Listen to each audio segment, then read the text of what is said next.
for the masses. Headline edition, July 8, 1947. The Army Air Forces has announced that a flying disc has been found and is now in the possession of the Army. If the game is rigged, change the game. Game changer. I occasionally think how quickly our differences worldwide would vanish if we were facing an alien threat from outside this world. This is Fade to Black with your host, Jimmy Church, on the Game Changer Radio Network and KGRA, the Global Radio Alliance. I need your help to get to the year 1985. You're listening to Fade to Black with Jimmy Church on the Game Changer Network.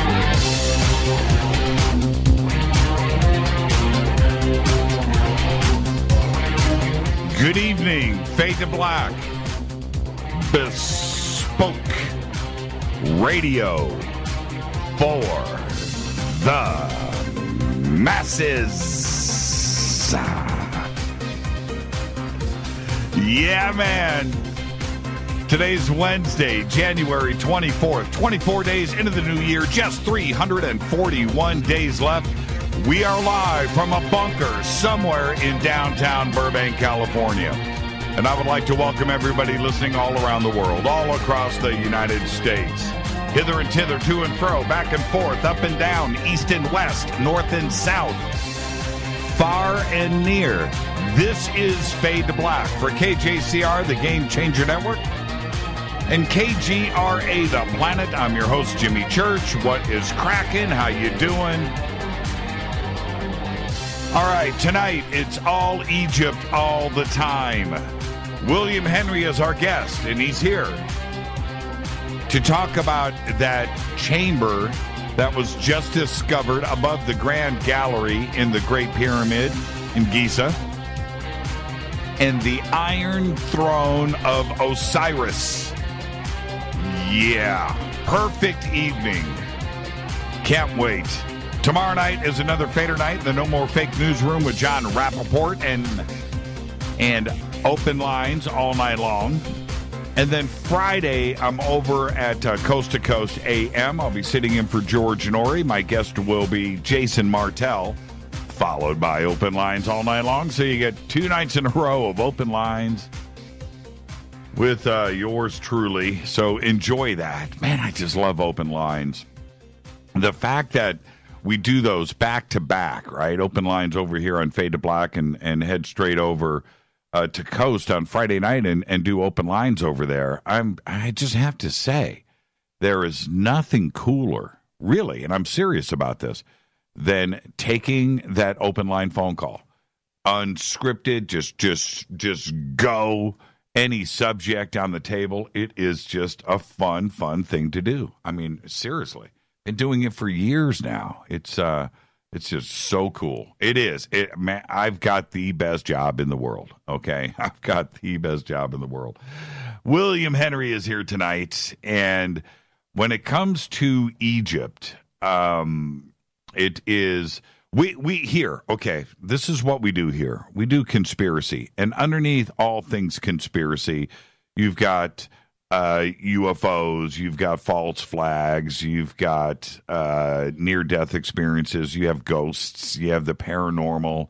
I can go on and on. Lost history, ancient history, and of course, and with that, you've got what's going on in South America, Central America with lost history, of course, Egypt, you've got Greece, you've got Rome, Mesopotamia, ancient Sumer, all of that, right? And push it all the way over into China and Japan and the Far East and India and the Indus Valley. The lost history is just an amazing conspiracy, because it is. It's a conspiracy. And when I often say conspiracy is the new normal, and you take a look at lost history, and you start to examine that and peel it back, and the more that you find out, and then you compare that to what you have been taught two different things, right? And you're forced to take this new knowledge and take the old knowledge and kind of blend them together. And you see names and dates and things, and you try to get them connected together to come up with something that is closer to reality and truth for you. And that's why William Henry is such a great guest. And when we jump into lost history, because everything is connected. Everything is connected. How many times do I have to say here? And I keep saying it's not we. How many times do we have to say here that I can connect, researchers can connect, you can connect the Sphinx or the Great Pyramid and the JFK assassination? You can do it. You can do it. That's what's great about this show. And when it comes to ancient Egypt and trying to figure out what is going on there, I need to know.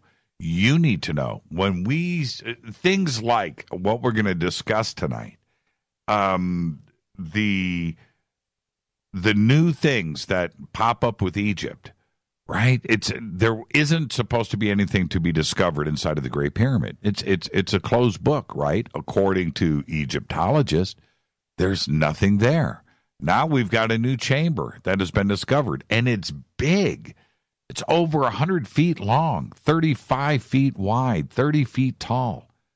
That's a big room, right? 135 feet. What are we talking about here? What's its purpose? What is in there? Now, and we'll get into this with William, but when the King's Chamber, they called it the King's Chamber, there was nothing ever found there, but the King's Chamber was first broken into, and they got in there, and there was a lid on what you could call on the box, the sarcophagus, but they were the first guys in there. They opened that up. It's empty. Empty. Like the Fifth Element. This box is empty, as in no stones. Empty. Right? Empty. Now, if it was a tomb, where's the mummy? Because it's not a tomb. Right? And there was supposed to be nothing else there. So we'll discuss all of that tonight with William Henry. I want to know. Follow us on Twitter at JChurchRadio. Simple, at JChurchRadio. We use hashtag F2BQ for the sandbox. We also use Twitter here for our conversations on TweetDeck. Go and get yourself Twitter and come and hang out. Any questions or comments during the show tonight? Hashtag F2BQ. Chat rooms are open. Hello, everybody. Good evening. Here, I'll do a quick good evening to everybody. There you go. And boom. Chat rooms are open over in Spreaker, KGRA. Email is jimmy@jimmychurchradio.com. If you have any questions or comments during the show tonight, use hashtag F2BQ, and everything is live right here to my right. Okay, a couple of things really quick. NAMM food storage, emergency food storage, has a promo going on until the end of the month, until the end of January, just for you Fadernauts. So go over to jimmychurchradio.com, click on the NAMM banner. It's right there. And use the promo code Jimmy10. That's Jimmy and the number 10, no spaces, Jimmy10. And you're going to get 10% off of your order. You're going to get free shipping. And you're going to get an autographed Fade to Black t-shirt. Any order over $100. Okay, so that's just for you. That's the best deal on the net. And really, honestly, you need to feel good. You need to feel safe. You need to know that if anything goes down, boom, you're covered. A couple of months ago, it's longer than that now, 3-4 months ago, we were going through a few emergencies that we always do here in Southern California. You never know what they are. And there were all these talks about earthquakes and the fires are going on, and there were some other things happening here in Southern California. And Rita turned to me and she said, well, what's your plan? I was like, what do you mean? What's my plan? What's your plan? Do we have anything going on? And we went and we sat there and we talked. We got water. We got water. And me being the king of the house, right? Right? King of the house. I didn't have a plan. So we went out and we shopped for all of those emergency things. And we got a load of flashlights and batteries. And we got lanterns and cooking things. And I got coffee, instant coffee. Didn't even think about that. And you start going down the list, and it's hard to shop, right? So we got cases of soups and things and, whatever we could get that would have a good shelf life. And we built out a couple of those plastic, storage containers, and we stuffed those. And it cost us hundreds and hundreds of dollars. But at least that night, I sat back and went, okay, if anything goes down, we have can openers in there. We've got glow sticks, and if it goes, I've got creamer for the coffee. So, but if anything goes down, at least I know that something can be done, right? And it was a couple of days later, we were contacted by New Manna. And now I've got New Manna, too, as well. And I feel great. I just know New Manna tastes good. I know that nobody's going to be upset. I know that it's GMO-free, MSG-free. It's made here in America. It tastes great, and it's there, and I know that I'm covered. So New Manna's got this special going for you guys. Feel like I do. Just go and get yourself one of those family pack buckets at the very minimum, so you know that you and your family are taken care of in those times of an emergency. Okay, our next event is coming up. William Henry, our guest tonight, is going to be there. It's the Conscious Life Expo, and it's going down February 9th through the 12th right here in Los Angeles at the LAX Hilton. Head over to jimmychurchradio.com, click on the Conscious Life Expo banner, and get over and get your tickets and a place to stay and come out and hang out with us. Okay, we've got a full weekend of action planned. Oh, you're going to want to be there, by the way, because I got, you know what? I'm just going to announce this. I'm going to announce it. We're going to have, along with River Moon Coffee, we have a booth. We're going to have Fade to Black River Moon Coffee mugs, but you can only get them at the Conscious Life Expo. That's right. Fade to Black River Moon Coffee mugs. Yeah, that's worth the price of admission right there. That's worth a plane ticket because you're only going to get those there. I can't wait. River Moon Coffee is going to be there. Ronnie McMullen is going to be there with Life Change Tea. Chip Paul's going to be there from New Pharma. We're going to be there. We've all got booths. It's going to be a full weekend, jam-packed. Come and hang out with us. Okay, William Henry's going to be there, and he'll be on the Ancient Aliens panel along with Linda Moulton Howe, Corey Good, David Wilcock, Jay Widener. Come and hang out with us. And then June 1st through the 4th, 2018, our next conference will be Contact in the Desert in Indian Wells, Palm Springs at the Renaissance Resort and Spa.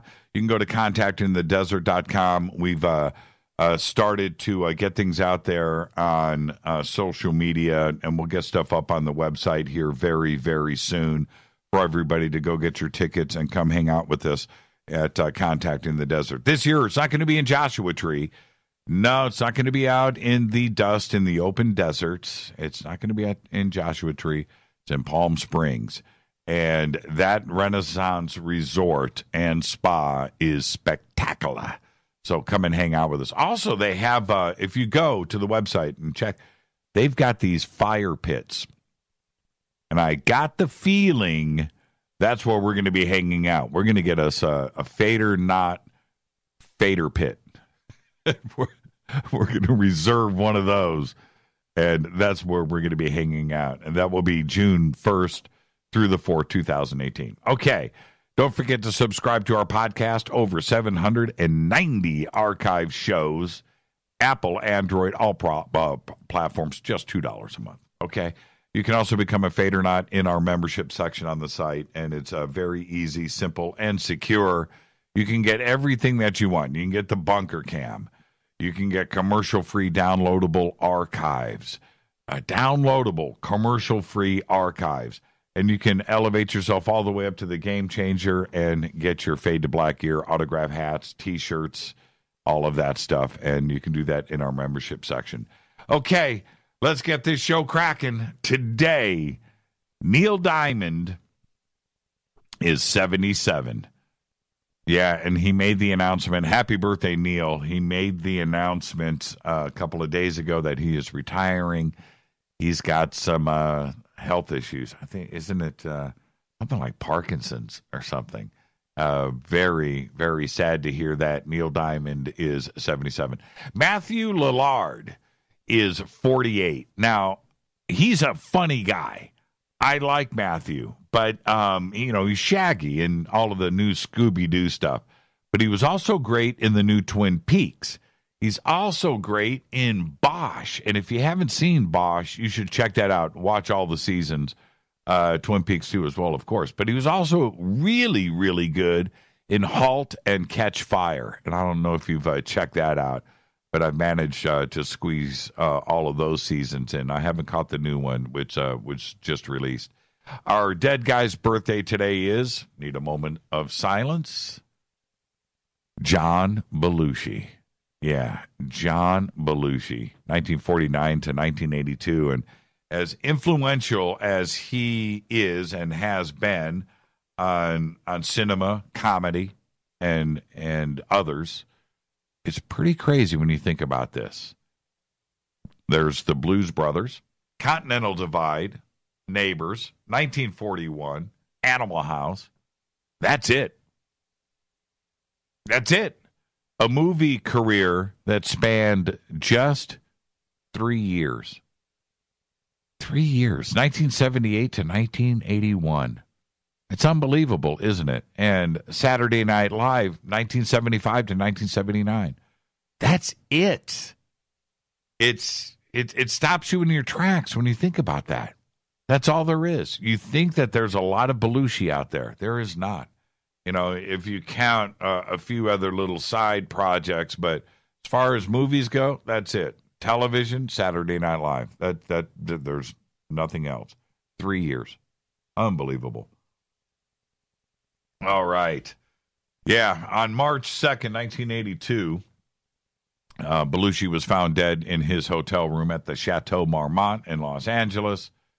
He was injected with what they called a speedball, a mixture of heroin and cocaine. And the woman that did the fatal injection left him for dead. She admitted to it like 2 months later in a National Enquirer interview, some crazy thing.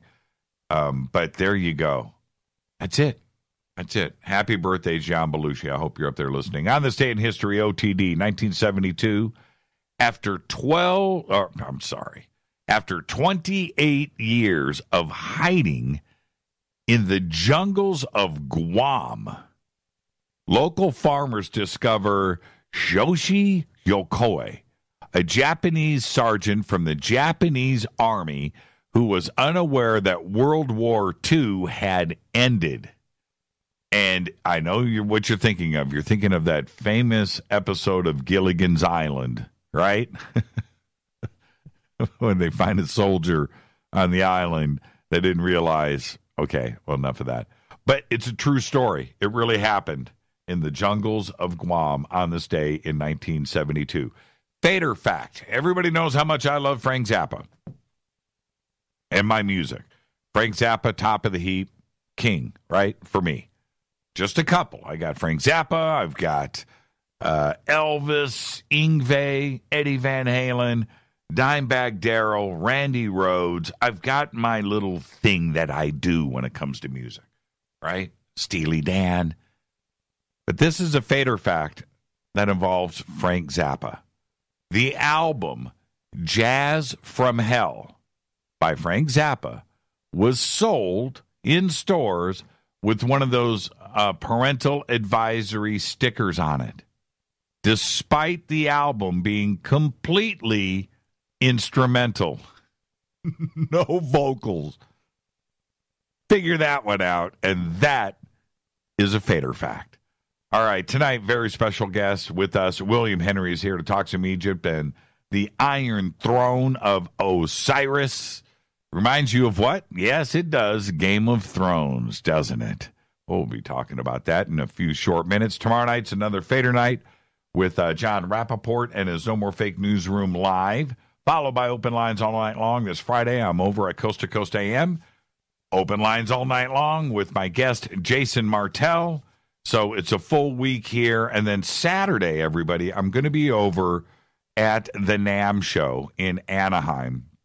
NAMM, for those of you that don't know, that is the National Association of Musical Merchants, right? Music stores. It's the biggest music conference of the year, convention, where all of the manufacturers of guitars and drums and audio gear and microphones and harmonicas and violins and trombones and tubas, everybody gets together and shows off their new music products and old ones too as well. But so that's what it is. It's nothing but Candyland. And there's a couple of 100,000 people that attend. It is absolutely amazing. It's so much fun. I've been to 30, 40, 50 NAMM shows. I don't know how many I've been to. But anyway, I'll be there on Saturday at the Tascam booth at 1 p.m. Tascam is one of our big supporters here. I am one of their artists, and going and hanging out with the company is just so much fun. So I'll be there at 1 p.m. If you are going to be attending the NAMM show, 1 p.m., head over to the Tascam booth and come by and say hi. I mean, how cool for me would it be for you to come up and go, dude, man, I'm here at the NAMM show. I'm so happy to just stop by and say hello. Let's do that, take some pictures, and hang out 1 p.m. Saturday down in Anaheim at the NAMM show. So, wow, what a week I have in front of me. Now, I've been talking about this section of the show all week about Bitcoin, and I'm going to end the week this week talking a little bit more about Bitcoin, because right before showtime, my daughter Deanna stopped by the bunker, and she comes in and catches Rita and I talking about Bitcoin, and she goes, what, this is, now we're talking about a 22-year-old college student, okay? When she says, hey, Bitcoin, one of the websites that I go to, or this and that, they're now accepting Bitcoin. What is this Bitcoin thing? Now, what does that tell you right there? It tells you that this next generation, those millennials out there who are so connected to all things technology, and trust me, she is. She's in a technical world. She is in a technical bubble. Everything is iPads and laptops and cell phones and things and Bluetooth and Wi-Fi, and her bedroom is fully connected and HDMI world, right? Okay, so for her to ask me that, and we jumped into this conversation, was an interesting thing. So really, what is Bitcoin dealing with? What is their demographic, right? What is that? My take is it's an older demographic. It's like 45 and 50 years old and above. Those that have money and disposable income, one, they are interested in Bitcoin. And those out there that want to turn over the governments and the financial system, that's an older demographic. That's certainly not a 20-year-old, right? It's just not. It's not a 15-year-old. It's not. And they're not buying Bitcoin. Buying Bitcoin is not easy. Got to have a checking account, savings account. You got to be able to go and get through all the security on that, open up an account and do all of that. Kids aren't going to do that these days. They don't care. There may be some out there. But anyway, this is the other aspect of it. Retail. She says, who's accepting it? And this is the trip. This is the trip with Bitcoin. Why it is not money. They're calling it a cryptocurrency, but you could call it a tennis ball. I don't care. You can call it whatever. You call it a candy bar. Call it a school bus. Put any name on it you want, because no matter what you call it, it is not that. It's not money. It's not a security. It's not an investment. It's not anything. It's ones and zeros. Okay, that's what it is. That's where it exists. So that's like, anyway, it's like calling a photograph a JPEG, a photograph. It's not a photograph. It's a JPEG. It's ones and zeros. Now, if you own a liquor store, and somebody comes in and you have a way to accept Bitcoin, because now Stripe is not even taking Bitcoin anymore. Stripe is stopping the support of it. That's it. So Stripe. That's it. One of the biggest payment systems out there, retail, point of sale, is not doing Bitcoin anymore. They can't. And there's lots of reasons why behind that. But I'll give you a perfect example. You own a liquor store, mom and pop, man, and you're making your little 10, 20% margin on things. You're not getting rich. You've got your liquor store, your convenience store, and somebody comes up and buys $100 worth of groceries, right? Milk, beer, chips, whatever, dog food, toilet paper, loaded up, right? $100 worth of stuff. And you take that Bitcoin payment of $100. And now so the next day, let's say it's the next day, and the conversion goes in on Bitcoin with whoever you are operating with at that moment, and you go and Bitcoin drops 10%, 20%. Think about that for a second. Your margins are gone. It's not dollars, it's Bitcoin. And as a retailer, how are you going to do that? And with anybody else that is out there, like a company like Stripe, the time that it takes to get the Bitcoin transaction into the system, onto the ledger, and you're now in line with everybody. At what point are you valuing your Bitcoin at? Now, is there a chance that it went up? Sure. But if it went down, and what kind of risk are you willing to take as a retailer? I said last week when I brought up the car example, if you're an independent car dealer and you go and you take a Bitcoin payment, not even independent, whatever, and you take and now you've got to, how is it being done? Is it being transferred right into your Bitcoin wallet, right? Or you guys are both on what? CoinDesk together? I don't know. But now do you have another employee the next day that you are now paying to go and monitor Bitcoins and making it's crazy. And if there's a severe drop the next day and the margin that you just made on that car is gone, that's why it's not money. It's simply not. It would be like going to a retailer and going up and going, man, I'm going to pay for these groceries with AT&T stock. What? Yeah, man, and it's going to go up too as well. So here it is.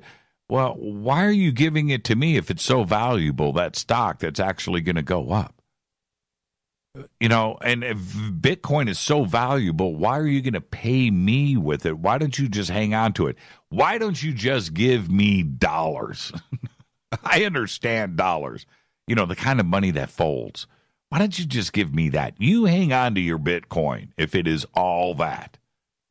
And that's the difference. And I tried to explain that to my daughter, and she immediately got it. She understood.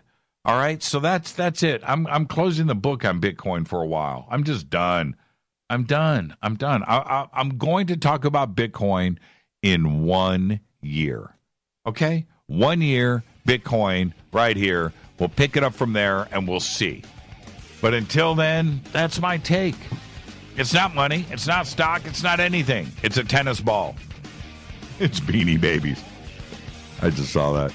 Funny. It's Faded Black. Our guest tonight, William Henry. It's all Egypt. all the time. I'll be right back. Stay with us.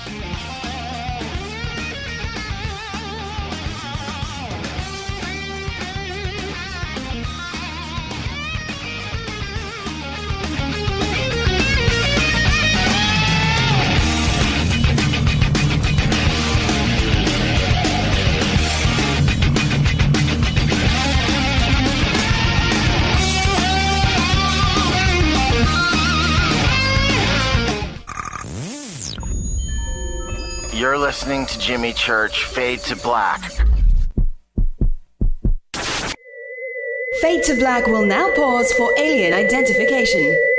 The station that talks the net. KGRA Radio. When you take the beans from Central America with dashes of Indonesian and African mixed in and then roast it to the dark side of Fade to Black, you create the ultimate brew of fringe.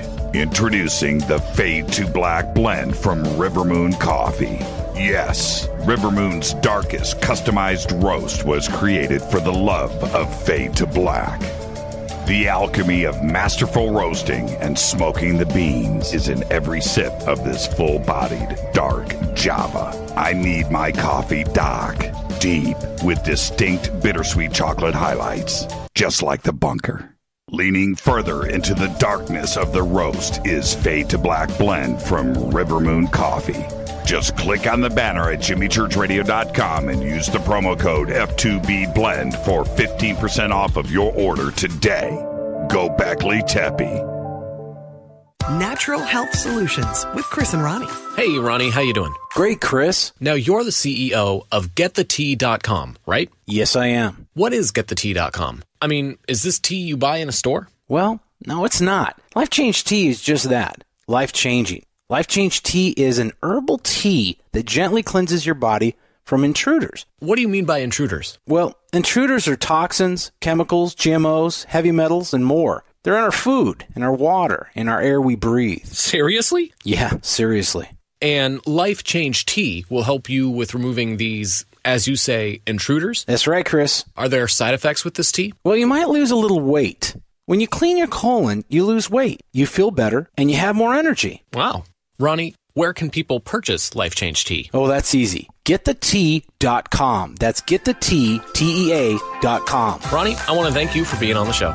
People, don't forget, GetTheTea.com. 9 out of 10 geneticists agree. Fade to Black is not your father's radio show on the Game Changer Radio Network and KGRA, the planet. Win big with KGRA this summer. Tickets and hotel accommodations to the biggest conferences, autographed books and DVDs, chances to win all-inclusive conference cruises, and private dinners with your favorite KGRA hosts. Click the contest tab at KGRAradio.com for your chance to win big this summer. Your contact for the best alternative talk radio on the planet. KGRAradio.com. Hi, this is Rob Reiner from Anvil, and you're listening to JimmyChurchRadio.com. What's up? I'm Chris. What up? This is Kyle Massey, and you're listening to Jimmy Church Radio.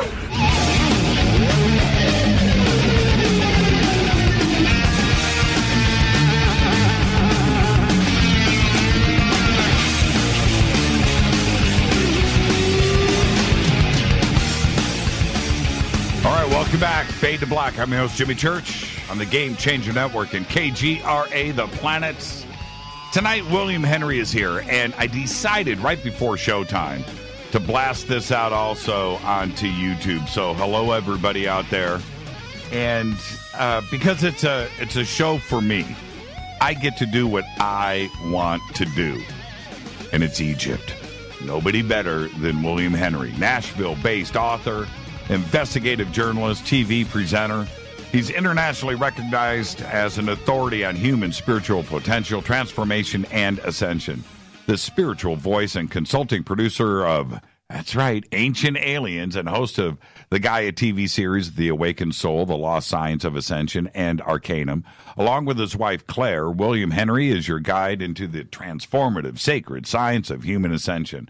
Now, he's got over 30 years of research distilled into 18 books, numerous video presentations, and his work will guide you to the next level of human consciousness and expanding our reality. Now, along with his wife, Clare, he leads luxury ascension-themed tours to sacred sites, including Egypt, France, Italy, and England.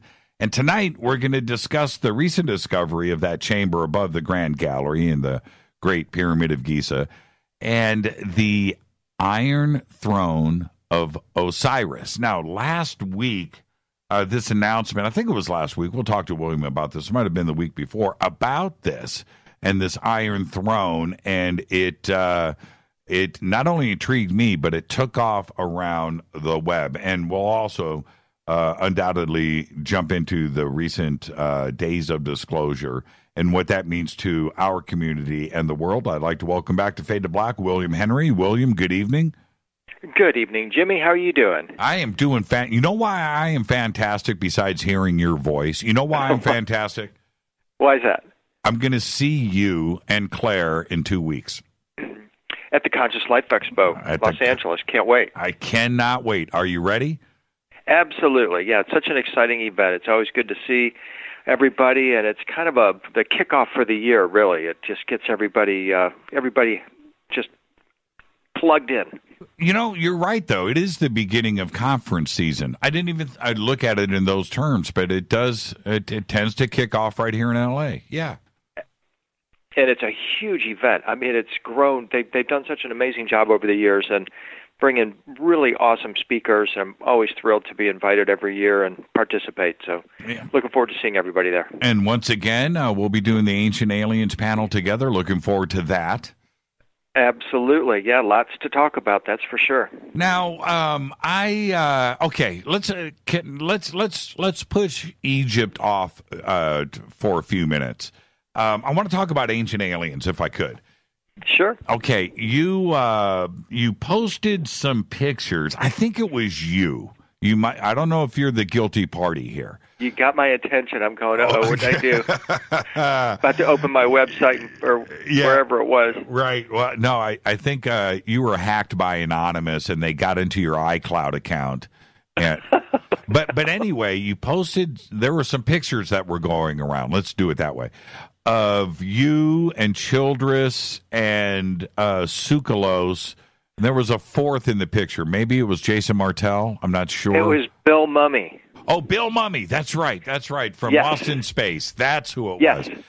You guys kicking around and having a top secret meeting somewhere in a bunker about ancient aliens. What were you guys talking about? Can you let some of that go? Well, yeah. I mean, actually, I think if Giorgio or David might have posted that photo. I know the one you're talking about was actually in Los Angeles. We were at the offices of Prometheus Studios, the folks that produce Ancient Aliens, and they brought us out for a big meeting with the History Channel people to talk about the new season. This is the season 11. They were very excited about what the show's been doing, and got a new executive there that's really excited about the show. So they wanted to bring us out there to talk about some new show ideas. As a consulting producer, that's one of the things I do. Usually in a season, there might be 3 or 4 episodes that are directly pulled from my research. So always excited to lend a hand to try to nudge the show into the directions that areas of research that I enjoy. And so it was just a really fun meeting, and it was sort of funny. They said, you guys are the Kirk, Spock, and McCoy of the show, but we're not going to tell you who's who. And that's great. You guys had a great time. What'd you talk about? Show ideas. Yes. What did Can you give us a little inside poop? I mean, what to expect in the new season? Well, you could go to my website, and several of the things I've been discussing in my articles, including the Salvatore Mundi painting, Leonardo's painting that recently sold for $450 million, will be a topic that we'll be looking at. AI, of course, and then some more of the current era or current time unfoldment of the disclosure subject will also be treated as well. And you've got this new chamber, too, as well, above the Grand Gallery. Are you guys going to do that? They're going to fly you out there? I hope so. That would be amazing. I haven't got a call to that effect yet, but boy, that would sure be awesome to be able to participate in a show like that, because obviously things are heating up in Egypt. This is a time of revelation across the board, and it doesn't surprise me that Egypt is starting to open up some new secrets as well. I can just hear Robert Clotworthy now. Ancient alien theorists say.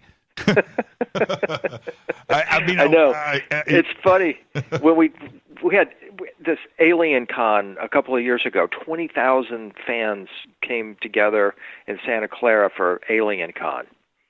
And there's another Alien Con this summer in Pasadena, which I think will be just as big. Anyway, that was my first opportunity to meet Robert Clotworthy, and we kind of hung out a little bit, and people would come up and they'd say, "Hi, William, how are you?" And then they'd look at Robert and say, "We're not sure who you are." And he would say, "Ancient alien theorists say." They instantly knew who he was. It was really funny. I got to have him do my voicemail.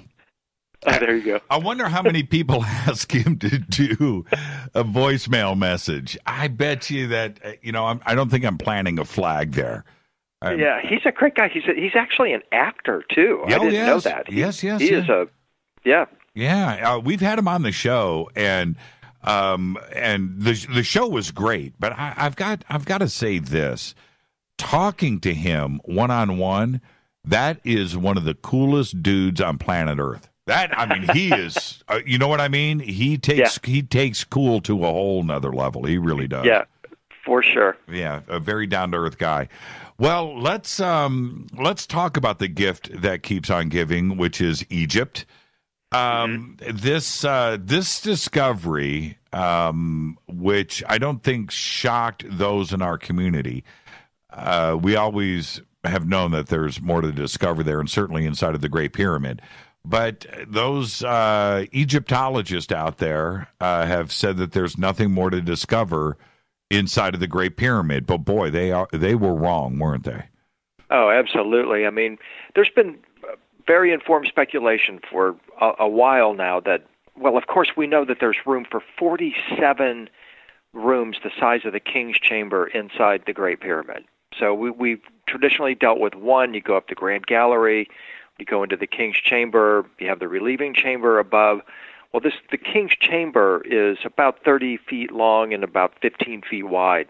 And so think about this, that there's room for 47 more or 46 more rooms that size in the pyramid. And to think that there's only just what we've discovered, that defies logic, right? And so back in November, you have the SCAN project makes its announcement, that the SCAN Pyramids project, led by these academics, published in Nature, said, hey, we found this huge void, about 30 meters long in the vicinity of the King's Chamber inside the Pyramid of Cheops. They don't know what its function is. They don't know its contents, its destiny. They're about to send some robots in there, do a little scout mission, see if they can take a peek and see if there's anything actually inside there. But it was really pretty big news because now we've got a new revelation and a fresh particle to chew on. And archaeologists are now on the hunt for answers. The other two pyramids there, we've got Khufu, Khafre, and Menkaure. Mm-hmm. The same thing has been said over and over again about Menkaure and Khafre, which is that there's nothing inside of those pyramids. I'm not buying into that. Why would they say that? I mean, has anybody tried to get inside? Oh, I'm sure they have, absolutely. But they got their traditional view that they have to kind of uphold. I mean, it's highly political, and there's some sensitive kind of religious issues as well. So, Egyptologists in the end we won't talk about Egyptologists much anymore after probably another decade or two. It'll just be archaeology will have well superseded that. Science will come in and we'll ultimately get some really powerful information about what really was happening with the construction of the pyramids. Well, if I built Khafre, which is just a couple of feet shorter than Khufu, right? Right. And I'm building that, why would I build it solid? Right. Right? What's the purpose in that? I'm asking. I'm being direct. What would be the purpose of that? Well, one of the stated purposes or potential purposes of the Great Pyramid is that it was to stabilize the land masses of the planet. I mean, that would be the only possible, and that's a stretch, explanation that I would have for why you would build just a solid mass, just a mountain on the Giza Plateau. I think it's kind of an interesting idea, but I also subscribe to the idea that the ancient Egyptians themselves referred to the pyramid as the mountain of light and connected it with the idea of the ascension of the pharaoh. So that, to me, is the purpose of the pyramids, and any aspect of the construction, to me, ultimately has to serve that purpose. Is there any other pyramids besides Menkaure and Khafre that don't have anything inside of it? As far as I know, I mean, Red Pyramid, Bent, right? Right. Well, you've got Saqqara, which has everything underneath it. Right. You've got that 90-foot deep shaft that goes down underneath Saqqara, and then you've got miles of tunnels that run out from the central area of Saqqara out into the desert, probably all the way over to Giza. Right. So that's one example of a pyramid, step pyramid, where there's nothing in it that we know of. Maybe over Abu Ghurab, you've also got the step pyramids, Dashur, same thing. They probably are markers for what goes on underground at those locations.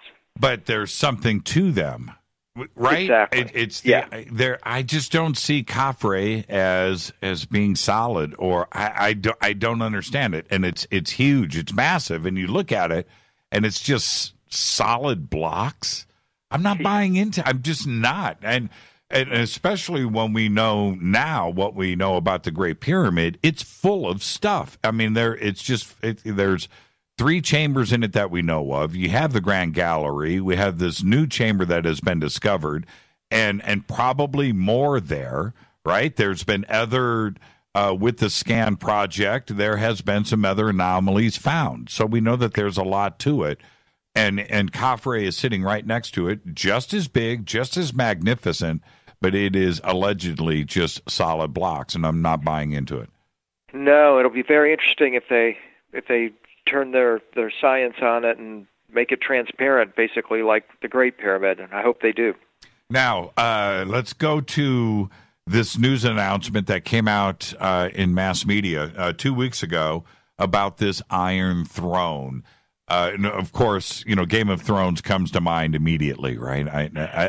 I did. I pictured immediately. I went right there, and I'm sure you did too.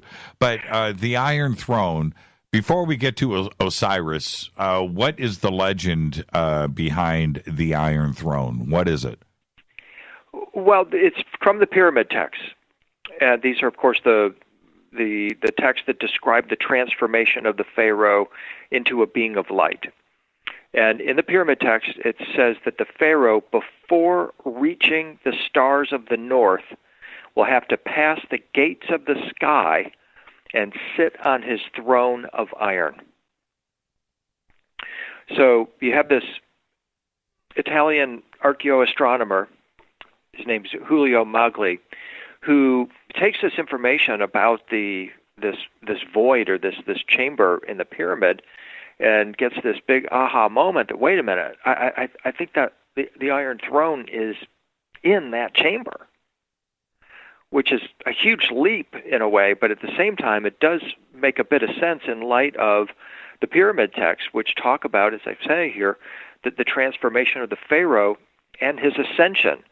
And when you connect that with the pyramid texts that also describe the transformed king as a shining one and as a being of light, and they describe the pyramid as the mountain of light, it becomes pretty clear that the purpose of the Great Pyramid was that it was some kind of an ascension device, And it would make sense that there is a throne of some sort inside the Great Pyramid, and we can talk about why that throne would be part of that process. Okay, and we'll get to that in a second. The only, as far as I know, you're the smart guy in the room right now, but as far as I know, we just have King Tut and his stuff that he was buried with. Did King Tut or any other pharaoh have a throne? Oh, sure. Yeah, we have King Tut's throne, which is absolutely amazing, although it's made of wood and covered with sheets of gold. Mowgli proposes or hypothesizes that this throne would be a wooden chair that is covered in sheets of iron. So it's not an iron chair. I mean, you might think of like some kind of an iron throne or something, but it's actually in his vision, which I don't agree with, a wooden chair covered with sheets of iron. And by the way, he goes on to say that he believes that this throne would sit at the upper end of this newly discovered chamber, exactly underneath the pyramid's apex. And so he kind of has this vision like there would be this throne in there that a pharaoh might actually sit on. And he doesn't say this, but you have to kind of go along with what he's trying to say or thinking he's trying to say, because he's not quite sure what he's trying to say, if he's trying to say anything at all, that the pharaoh would sit on this throne and somehow be beamed out of there. That's reading between the lines what I'm getting out of why he made this announcement and why he's getting all this attention. Yeah, I did see the depiction of that, how it lines right up underneath the apex. The King's Chamber does not. You know, it's offset a little bit. The Grand Gallery ends underneath the apex, and this chamber above it, with the scan where it is showing up, the end of it, like you're saying, is directly underneath the apex, and that is compelling right there. I dig that.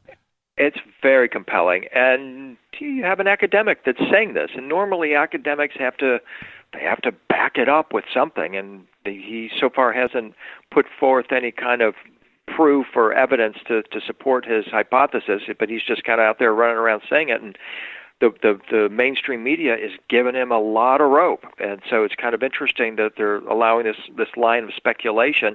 Could be sort of a Game of Thrones thing. It might have been a slow news day. I don't know. But for whatever reason, you've got Julio Mowgli getting all kinds of attention about this throne idea. And after reading his paper and looking at what he's saying, I'm really not sure he knows what the throne actually is. And that's, again, what we can get into. Right. And we'll do that after the break. And there's a couple of other things that we really need to start to nail down as we continue through the show tonight. First thing, bringing up iron. Now, if you're going to bring up iron at 2600 BC, that's a complicated thing to start to suggest to archaeology, geologists, historians, Egyptologists, where iron did not exist at this time, not for another 1,500 years, right? That's right. And so this is meteoric iron. This is iron coming from meteorites, and this is why the ancient Egyptians referred to iron as the stone of heaven. And so they would go around collecting these meteorites that contained iron, and this is where they're suggesting they would have accumulated the iron that in order to put this sheet of iron over this wooden throne, alleged wooden throne. And it would possibly, I mean, it could change it. Seeing how they did it, that's the thing. I want to go to the pyramid text really quick. In the pyramid texts are dated when? The pyramid texts are about 2500 BC, maybe older. They're considered some of the oldest religious documents in the world. You have pristine examples that are carved on the walls of the Pyramid of Unas at Saqqara. Right. And their purpose, these are magically active texts. This is something you have to keep in mind, Jimmy, when you're thinking about the pyramid texts, is that these would have been in a chamber, the ceiling's covered with stars, the walls are all covered with hieroglyphs that assist the pharaoh in his transfiguration or his morphing into a being of light just before he enters the gate of heaven in the afterlife. And these texts instigate this transfiguration and ultimately his resurrection. They're magically alive, and they literally lead to his resurrection and journey to heaven, which takes place on a boat or ark of life, which is where he takes this throne in a mystic union with the other gods. And if now, the reason why I want to get everybody to understand exactly what we're saying here, we're talking about 2500 BC, and references to something like this, and in this case, iron, or any other metal, or anything outside of wood or rock or stone, is something that shouldn't actually exist. And what this throne is made out of, that to me opens up a whole nother ball of wax. That things weren't supposed to exist, and if it does start to show up this way, William, now we can sit back and start to rewrite history, can't we? Well, sure, because, I mean, iron, you think of 600 BC when you're thinking about actually fabricating iron. Right. And so this is at least a 2,000-year-old out-of-place artifact. From that perspective, if you're going that the iron that they're referring to is literally iron, whether it's coming from a meteorite or wherever, if you're thinking the Iron Throne of the Pyramid text is this celestial throne and that it's literally iron, then it shouldn't have been possible to actually make this for another couple thousand years. And also now we're getting into rumor, and I've got about 3 minutes here before the break. You've got enough time to answer about some of the carbon dating and testing that was done in the relieving chambers above the king's chamber, that some of that testing that was taken out showed iron ore in some of the samples that were taken out of the relieving chambers. Again, wasn't supposed to exist, but is it possible that they had iron or steel instruments to quarry rocks at 2500 BC to build the pyramid, which again is an out-of-place artifact and it isn't supposed to exist, but this would help confirm that. You're right, and you also have to keep in mind that the actual ceremony, the resurrection ceremony that led to this ascension, also involved an instrument made of iron called the adze, which was the primary tool or instrument of the ascension in addition to the throne. So you have a couple of iron instruments that they keep describing over and over again. It was a rod of meteoric iron, once again, that restored the body in the afterlife, literally created a double or a twin of the pharaoh that he could then deposit his consciousness into and continue on into the afterlife. Exciting times, man. I mean, just very exciting times. Let's take a break right here. Our guest tonight, William Henry. We're talking about the Iron Throne of Osiris. His new blog about it is up on WilliamHenry.net. Great website. I love it. It's right there. More with William right after this short break. I'm your host, Jimmy Church. You can follow me on Twitter at JChurchRadio. You can follow William at I am William Henry on Twitter. We'll be right back.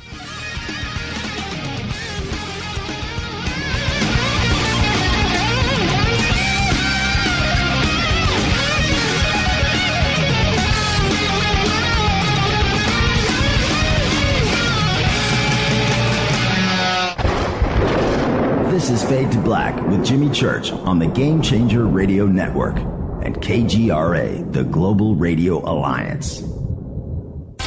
This is KGRA Digital Broadcasting Station, Salt Lake City, Utah, Van Buren, Arkansas. Hello, Fadernauts. This is Jimmy Church, and I'm introducing New Pharma, a company whose products are based on science. Human function based on the endocannabinoid system, or ECS. New Pharma firmly believes in this science, and their research indicates that support of the ECS provides the beneficial effects for a healthy lifestyle. New Pharma's science includes relief capsules for pain relief, sleep capsules, which are natural support for occasional sleeplessness. Foundation is support for your ECS, and Fit capsules support your active lifestyle. Just click on the banner at jimmychurchradio.com and use the promo code F2B for a 33% discount on all of their products. Or visit newpharma.com for all of the knowledge on the science. That's GNUpharma.com. Go back, Lee Tappy. Hello, I'm Katie, and you're listening to my main man, Jimmy Church, on jimmychurchradio.com. Hi, this is Ray Hobbs here, repping the planet, and you're listening to my good friend, Jimmy Church, Fade to Black, on the Game Changer Network and the KGRA digital broadcast station. This is Toby Kebbell. You're listening to jimmychurchradio.com. Don't hurt me, Jimmy. I'm only little. Hey, I'm Adrian Grenier. And this is Ari Gold. We're the Honey Brothers. Yes. We are of the Honey Brothers. Hey, I'm Adrian Grenier. And I'm Ari Gold. We're the Honey Brothers. And you're listening to Jimmy Church. The Revolution. Ancient Life Oil. Life-changing. The real oil. CBD is truly ancient life oil from the source. This oil has no psychoactive effect and is also legal in all 50 states. When you're healthy, you're happy. The truth about this wonderful plant is that it wants to give back to mankind life, longevity, and happiness. Ancient Life Oil are golden grade, all organic, non-GMO, and infused with high-quality liquid coconut oil. It's simple. Just go to ancientlifeoil.com today. That's ancientlifeoil.com. The best, purest, organic, and non-GMO CBD in the world. Go back, Lee Tappy. The statements made regarding these products have not been evaluated by the Food and Drug Administration. These products are not intended to diagnose, treat, cure, or prevent any disease. Please consult your healthcare professional about potential interactions or other possible complications before using any product. This is Micah Hanks of the Gralien Report, and you're listening to Jimmy Church on Fade to Black, across the globe on the Game Changer Radio Network and the one and only KGRA Radio, The Planet.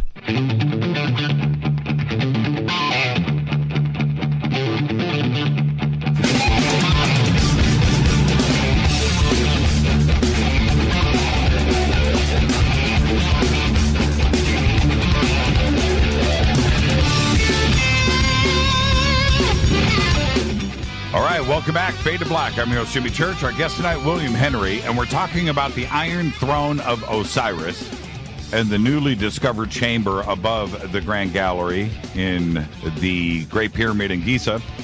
This segment of Fade to Black is proudly brought to you by Life Change Tea. And right now, with Ancient Life Oil or Life Change Tea products, you can get free shipping. Just use the promo code FADER, F-A-D-E-R. Click on the banners for Ancient Life Oil or Life Change Tea over at jimmychurchradio.com. And, William, we're going to be seeing you in a couple of weeks at the Conscious Life Expo. So just as a courtesy between friends, I'm just going to let you know to set my necklace aside by your luggage so you don't forget it when you come out here to L.A. You know I'm going to come up to you before you get the bro hug. I'm going to ask for the necklace. So yeah, hang on, Jimmy. Let me put the phone down. I'll go downstairs and get it. I'll just be back in about an hour. Okay. I can't wait, man. I can't wait to see you guys. Now, the Osiris side of the Iron Throne, throwing that into the picture. What are we talking about here? Something very interesting is that I reached out to some of the guys in the community, a little bit of comment on the Iron Throne of Osiris, blah, blah, blah, and didn't get any nibbles. And I think part of it is because there hasn't been a lot of attention about the ascension teachings of ancient Egypt, and especially the throne of Osiris. But this is something that I've been actually looking at for a number of years. And one of the first things that you notice when you start researching Osiris and his throne is that, of course, Osiris is the ancient Egyptian god of resurrection. He's believed to be an actual humanoid figure who transformed into the next afterlife status as a light being, and that we could actually follow him in this process. And in his ascension, he's portrayed on a throne. He's wearing a very tight-fitting white linen garment that actually the ancient Egyptians called the crossed garment. It's spelled K-R-A-S-T. And I like to joke that people here in Nashville, where I live, go to the Church of Christ, and little do they realize, but they're using an ancient Egyptian term for the light body garment of Osiris. Interesting. That it symbolizes his transformation, his change of state, or change of, you can even also say dimension. He's no longer in a human flesh and blood phase. He's now in a light being phase. And when the ancient Egyptians portrayed Osiris in his ascended state, he's sitting on his throne. And something that you see over and over again in these depictions is that this throne has feathers on it. It has feathers on it because it flies. It's his ascension throne.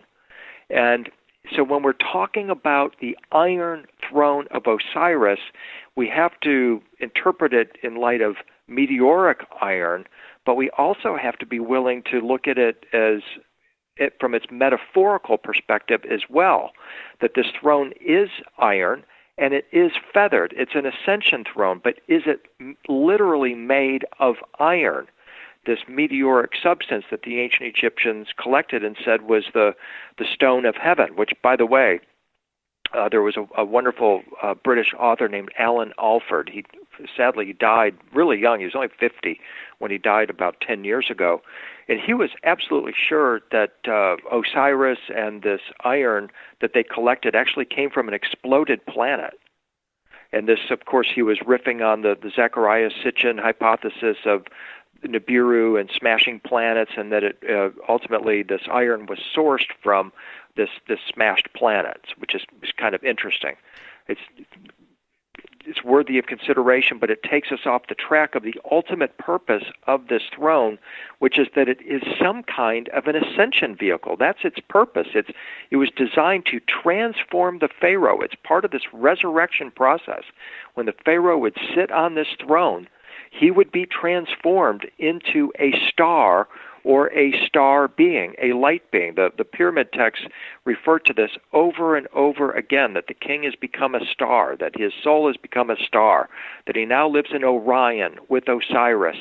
And you get this idea that this throne is perhaps a symbol for, or is perhaps itself, some kind of what we would call a teleportation device, transformation device, something along those lines. And we have to begin to interpret any reference to iron and the iron-fingered beings who are described conducting this ceremony as being something other than meteoric iron or metallic iron.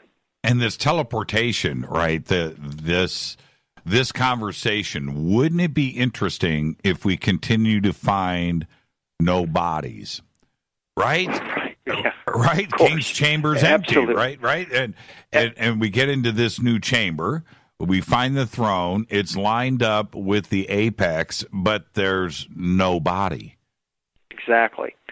I mean, we are talking about the ancient Egyptians building the Great Pyramid as an ascension device and having installed within it, if we're just following this archaeoastronomer's line of speculation here that this throne is there, that in this chamber would be this iron throne that itself is some sort of a teleportation device that would perhaps somehow dematerialize the pharaoh into light, beam him through one of the star shafts in the pyramid to either Sirius or probably Orion, which is the preferred destination, and then perhaps they could be somehow reformulated into their new ascension body, with their consciousness then deposited into that new ascension body. I mean, there's all kinds of wonderful research, beginning with the work of mathematician Dr. Charles Muses, who said that the ancient Egyptians had a technology in which tones, lights, and plants were used to create a new non-molecular light body into which their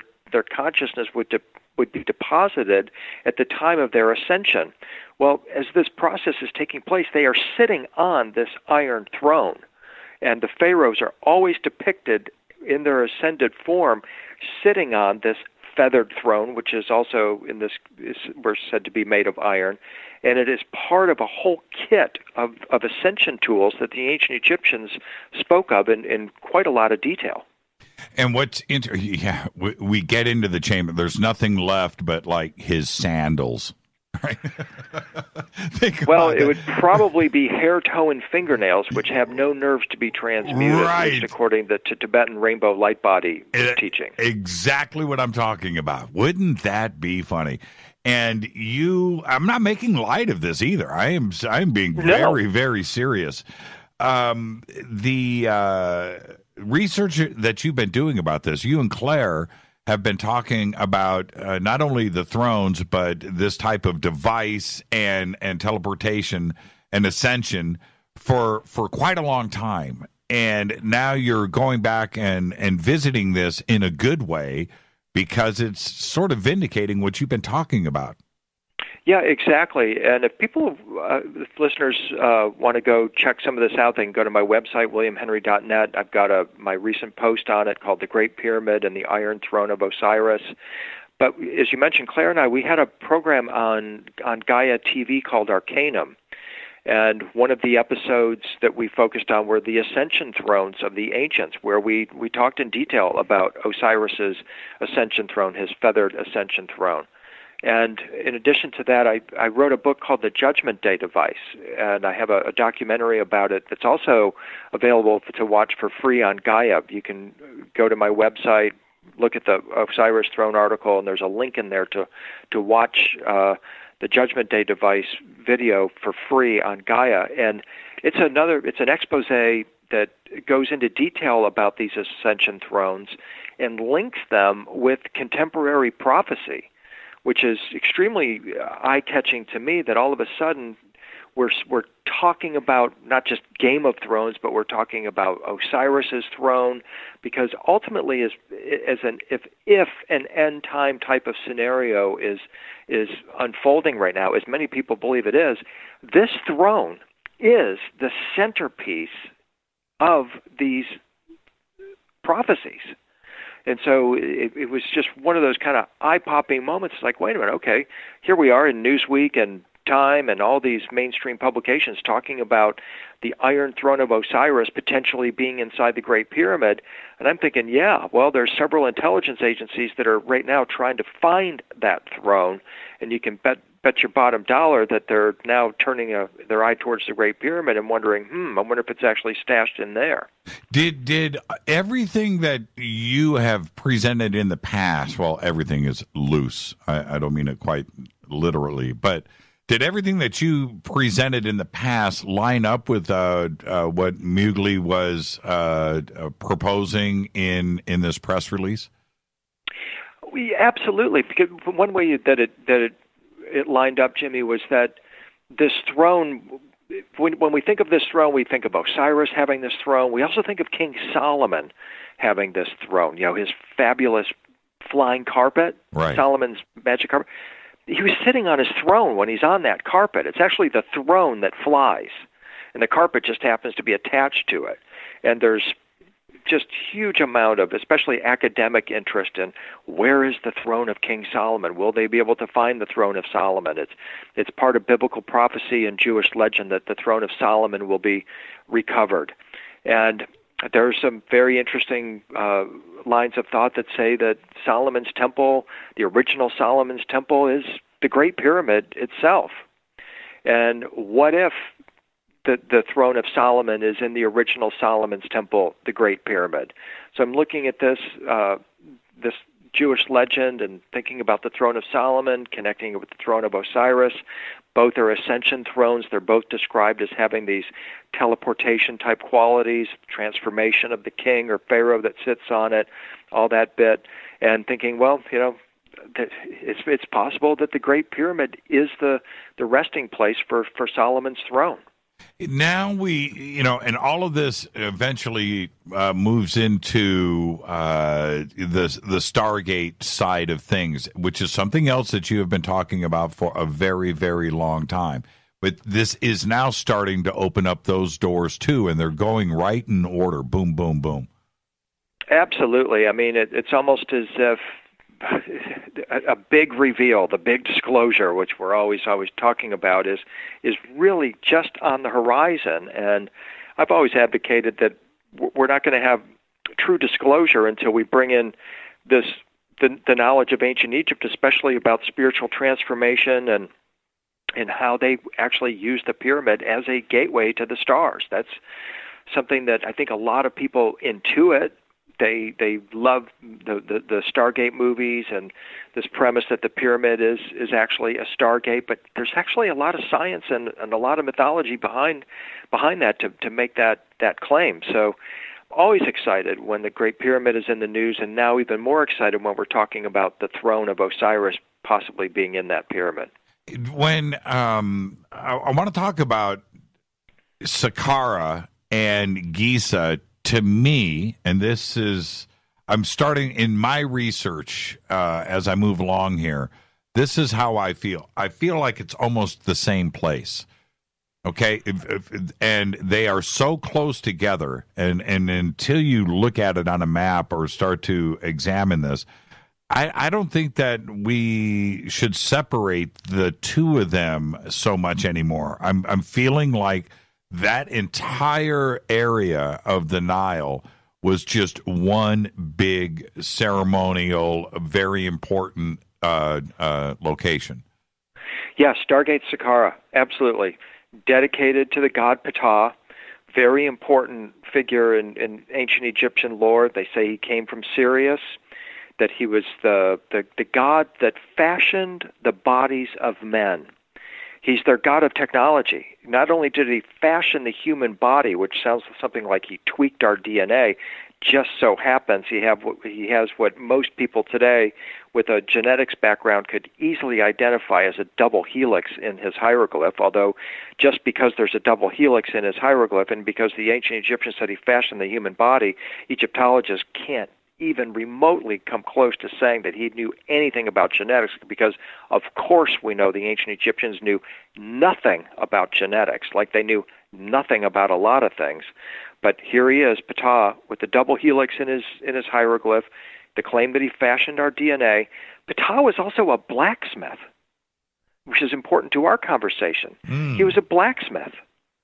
And this is where we start to get all these metaphorical or alchemical lessons between the human body and the craft of iron working or smithcraft and alchemy. So that's very important to bring into the conversation. And then to get back to your original question, Saqqara, Stargate Saqqara, is entirely dedicated to Ptah. And this is the place where you find the first step pyramid created, but also where the resurrection mysteries are encoded in the pyramid texts at the pyramid of Unas, at Saqqara, and elsewhere. It's truly ground zero for, in my opinion, the resurrection mysteries. In fact, there was, for over 3,500 years, 3,500 years, going back to the step pyramid, going through the time of Moses, going through the Ptolemaic period, the time of Alexander the Great, all the way up until the time of Jesus, Stargate Saqqara was in continuous operation as a resurrection mystery school. And if you were anybody on the path or trail of ascension in the ancient world, again, Moses likely trained there. He trained in all the wisdom of the Egyptians, which was taught at Saqqara. Jesus is connected with the mysteries of Saqqara. Imhotep, who is the builder of the step pyramid at Saqqara, was the first human to ascend. So you have all of these connections there at Saqqara that point to that as the primary Stargate mystery school on Earth. And I totally agree with you, Jimmy. It's more like this pyramid complex that we discuss in the Giza Plateau. It's all the same thing. It's all part of the same original complex. If you're standing in the desert, in between Saqqara and Giza, you can see both, can't you? Oh, well, yeah, when you're standing at Saqqara and you look off to the horizon, in one direction you see modern Cairo and the Sphinx, in the other direction you see the silhouette of the pyramids. It's crazy. Like I said, yes, it's just one location. In one location, yeah. And then if you turn your back around, now you're looking at the Red Pyramid, you're looking at the Bent Pyramid. So you're in the midst of the pyramid fields, they refer to them, the pyramid fields of Giza. But it's really all anchored at Saqqara. Now, when the ascension happens, and I know you've referenced light being and so forth, but what do the pyramid texts say? What happens? what they say is that the pharaoh is turning into a star. They have an ascension ceremony that's called the opening of the mouth ceremony, and this is interesting because it's conducted by the 4 children or sons of Horus who actually open the mummy's mouth, and they are said themselves to have fingers of iron. And so you read that and you go, are they literally iron men, as in men of metal? And now we're thinking Robert Downey Jr. and Iron Man. We're starting to wonder, is this what we're talking about? And then you go on and you realize that this description continues where in the afterlife, the realm of the dead, the Pharaoh's going to go through gates of iron.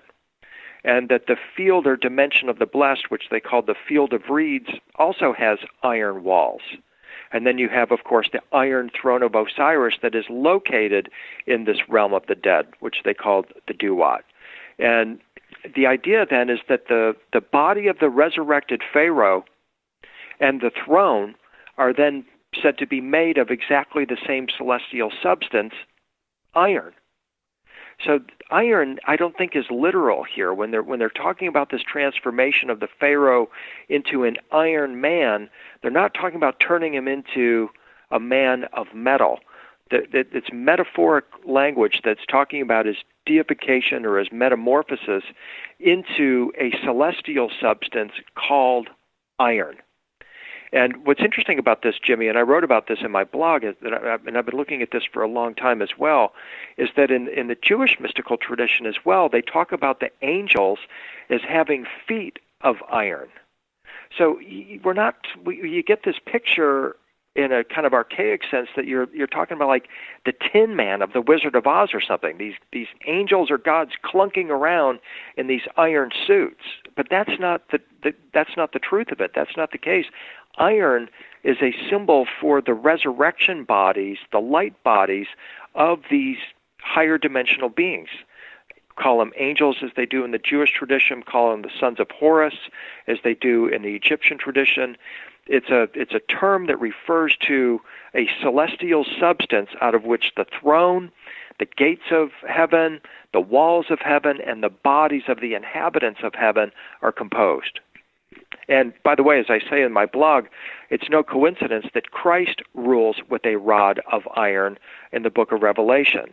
And once again, we're not talking about Jesus walking around with some kind of iron rod. It's a symbol for a celestial substance. I wanted to ask, so there is, because you have all these references in ancient texts in the hieroglyphs of iron, there must be a specific hieroglyph that says iron, correct? I'm sure there is, and I don't know what it is. Okay, I'll find out though. I'm just interested in what that may be, because the reference goes over and over again, like you said, fingers, feet, the throne itself too, as well. Are they referring to metallurgy? Right, specifically like iron, smithcraft, alchemy. Right. What are they referring to?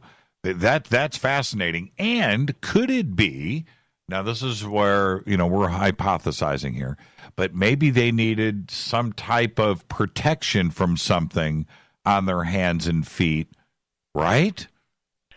Could be some kind of a shielding. Yes, absolutely. Yes. Yeah. I'm open to that possibility, but I also know that we're talking a meteoric language here, that this iron literally fell from the sky. They went out in the desert and collected it, made an iron sheet that they laid over this throne. But then we also have to put in the metaphoric understanding of iron as well and layer that on it. And by perhaps, as you're suggesting here, by combining the two, we're going to get to a more accurate understanding of what we're talking about here. And let's not forget King Tut's famous knife. Absolutely, the dagger made of iron as well. And absolutely, good point. Yeah, one of the most beautiful. So to say that they didn't know, or they didn't work with it, or they didn't do things with it, that's one of the most beautiful knives ever made, period, in all of history. And it looks as beautiful today as when it was made. And that blade is meteorite iron. Exactly. So, yeah, very good point. But I want to just kind of reiterate this point about the iron being a symbol for their bodies. I mean, when we think of, we're trying to get a visualization here of the sons of Horus, who are the iron men conducting this ceremony, and the iron angels of the Jewish tradition, or the angels with the feet of iron. And when we think about this, the picture that I'm asking people to consider is that when fire heats an iron, the iron glows like fire. And I think this is part of what they're in describing these men as iron men. This is what they're trying to connect here, is that they're actually glowing. They're burning men. They're on fire with this higher frequency or vibration. They're light beings, and that's part of what they're trying to get us to understand here. Now, I'm going to point everybody to, we're going to talk about these images here that William's got up in his blog at williamhenry.net, and you can just click on blog and go to the Iron Throne of Osiris. There's two images here. Now, we only have time to describe them. We'll talk about them more in depth after the break. But the first one, which is the Ark of the Millions of Years, right? This boat, yes, which has got the Iron Throne on it. Osiris is sitting in the boat with stars above the boat. You've got the blue sky in the background. This has a little bit of everything what we are talking about here, and this is from Dendara. Correct. So, yeah, go ahead. So, yeah, what we have there is the Ark of the Millions of Years. It's also called the Ship of Eternity. And what we have to understand here is that what we are looking at in this image is a visualization of a human who has been transformed into a celestial being, who is now on his celestial ship, the Ark of the Millions of Years, traveling aboard this ship towards Orion. And what we see is the Pharaoh sitting on a feathered throne. The feathered throne is mounted to the Ark of the Millions of Years as described in the pyramid text. It's referred to as the reed boat. It has lotus blossoms on each end. He's got his key of life in his hand. He's got his crown of salvation on. He's got his resurrection stick in his hand. He's good to go. He is a transformed human who has successfully completed the earthly cycle of human incarnation and is now transformed into a god and is sailing on his ship for eternity. Now, what you'll see there accompanying it is that I have taken a modern depiction of a symbol of a wormhole and superimposed it over the Ark of the Millions of Years, and they're a perfect match. And when I made this connection back in 2003, I describe it as sort of my Robert Bauval, the three pyramids of Giza match the three pyramids, or the three belt stars of Orion. It was this aha moment that, hey, wait a minute, is the Ark of the Millions of Years actually the ancient Egyptian term for what we today refer to as a Stargate or a wormhole? And as I continued to pull on that thread, I started to realize that in order for a human to travel upon this wormhole or travel the stars via a wormhole, it requires a transfiguration or a metamorphosis of our body from our earthly flesh into our celestial flesh. And this is exactly what the pyramid texts describe, is the transformation of a human into a star or a star being, preparatory to traveling through the Ark of the Million, or traveling upon the Ark of the Millions of Years. Incredible image. All of them are, and we're going to talk about that when we come back. The wormhole overlay is incredible. We'll take this a step further. Our guest tonight, William Henry. Check it out, williamhenry.net. Click on the blog, and you'll see the images there. I'm your host, Jimmy Church. More with William after this short break. Stay with us.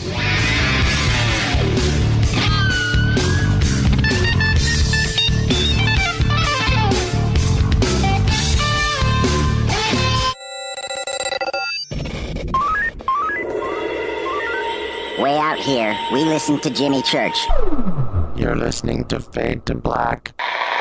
Always on the edge of the hottest alternative talk. Jimmy Church with Fade to Black. KGRAradio.com. soy Mario Carson, el tiburón, y los invito para que escuchen a mi buen amigo Jimmy Church Radio. ¡Claro que sí!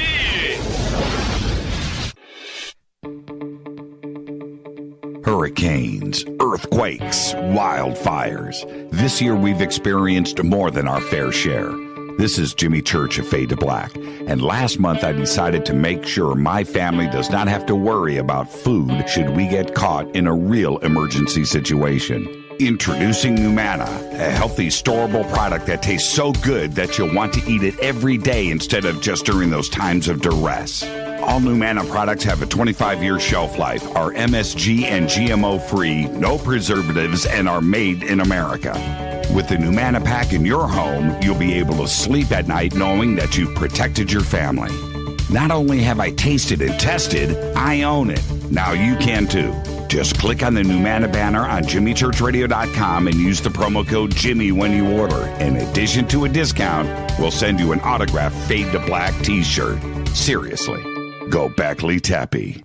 Do you worry a lot? Whether you're a college student, busy professional, parent, or grandparent, ongoing stress and elevated levels of the stress hormone cortisol can rob your memory, your health, and your future. Now you can combat the effects of stress and anxiety while improving your memory and recall at the same time with the dietary supplement Calm and Clever. Studies show that the ingredients in Calm and Clever reduce cortisol by as much as 30% in 1 to 2 weeks. Call 1-800-758-8746 or calmandclever.com. You listen to us, and we listen to you. And so does the CIA. KGRARadio.com. Hi, folks. CBD is the home run hitter for health right now. Why, you ask? Because of what it does for the body. Unfortunately, I can't tell you all about the benefit. You know, there's reasons. Do your due diligence and log on to ancientlifeoil.com. That's ancientlifeoil.com. Ancient Life Oil uses organic ingredients and is blended in coconut oil for some of the best benefits. Legal in 50 states and non-psychoactive. Log on to ancientlifeoil.com. That's ancientlifeoil.com. You are listening to Fade to Black with Jimmy Church on the Game Changer Network. Oi, oi, I'm Reese Evans. You're listening to Jimmy Church. This is Revolution. The revolution will not be televised. The revolution is on radio. Ciao.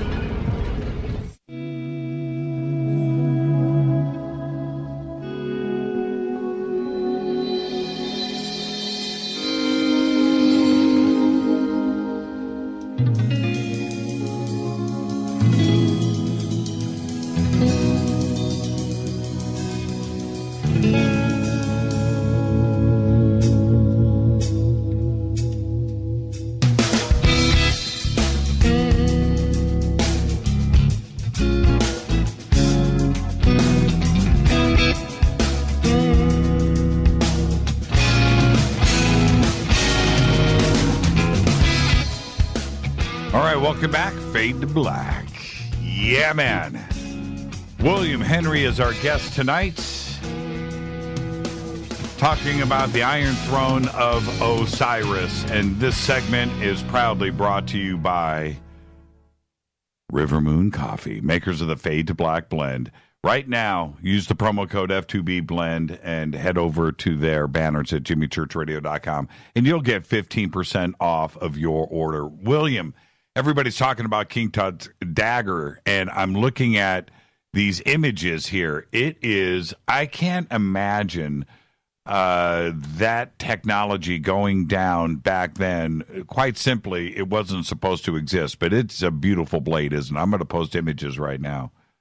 Yeah, I mean, everything in Tut's tomb is just mind-blowing. I mean, the Egyptians were masters of building immensely huge buildings or constructions like the Great Pyramid. They were also masters of fine jewelry making, and it's just mind-blowing to think that here we're looking at a dagger 3,500 years old that is just absolutely astounding. And I can't wait to get back to Egypt next month and go into the Tut exhibit at the Cairo Museum and just stand face to face with this stuff. It's true mastery. Tell us about that. When is that trip? We're going February 26th through March 12th. of this year, and we'll be the trip's just about sold out. Maybe one or two places left. If someone wants to hurry up and join us, they can go to my website, williamhenry.net, for details. But we'll be going back in February of 19 as well.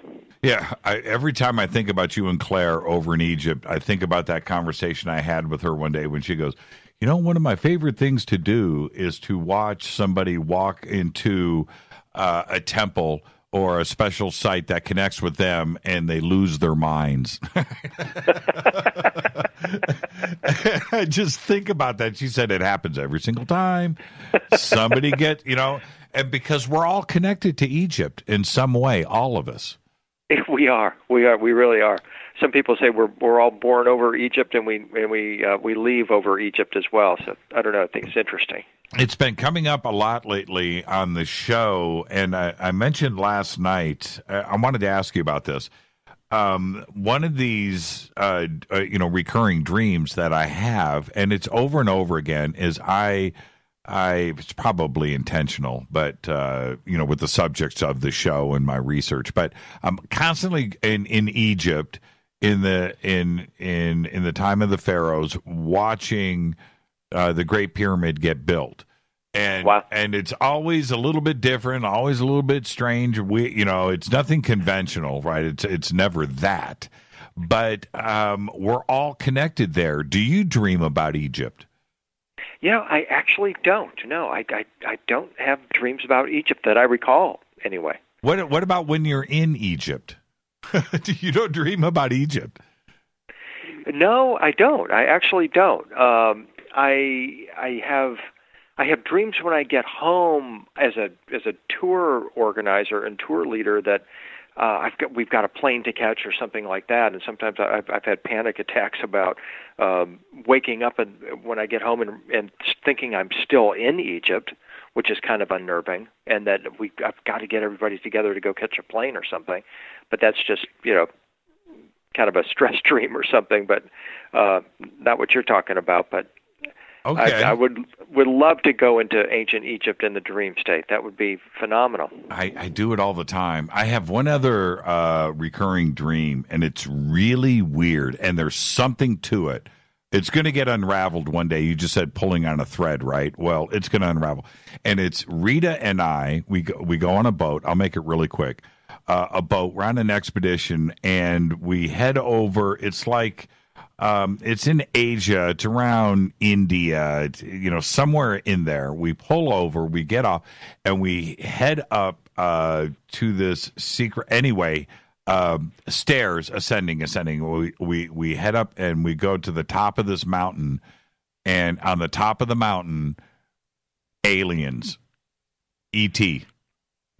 Yeah, and it's like this ancient city, and they are there. They're living there now, and it's this secret expedition thing that we go on.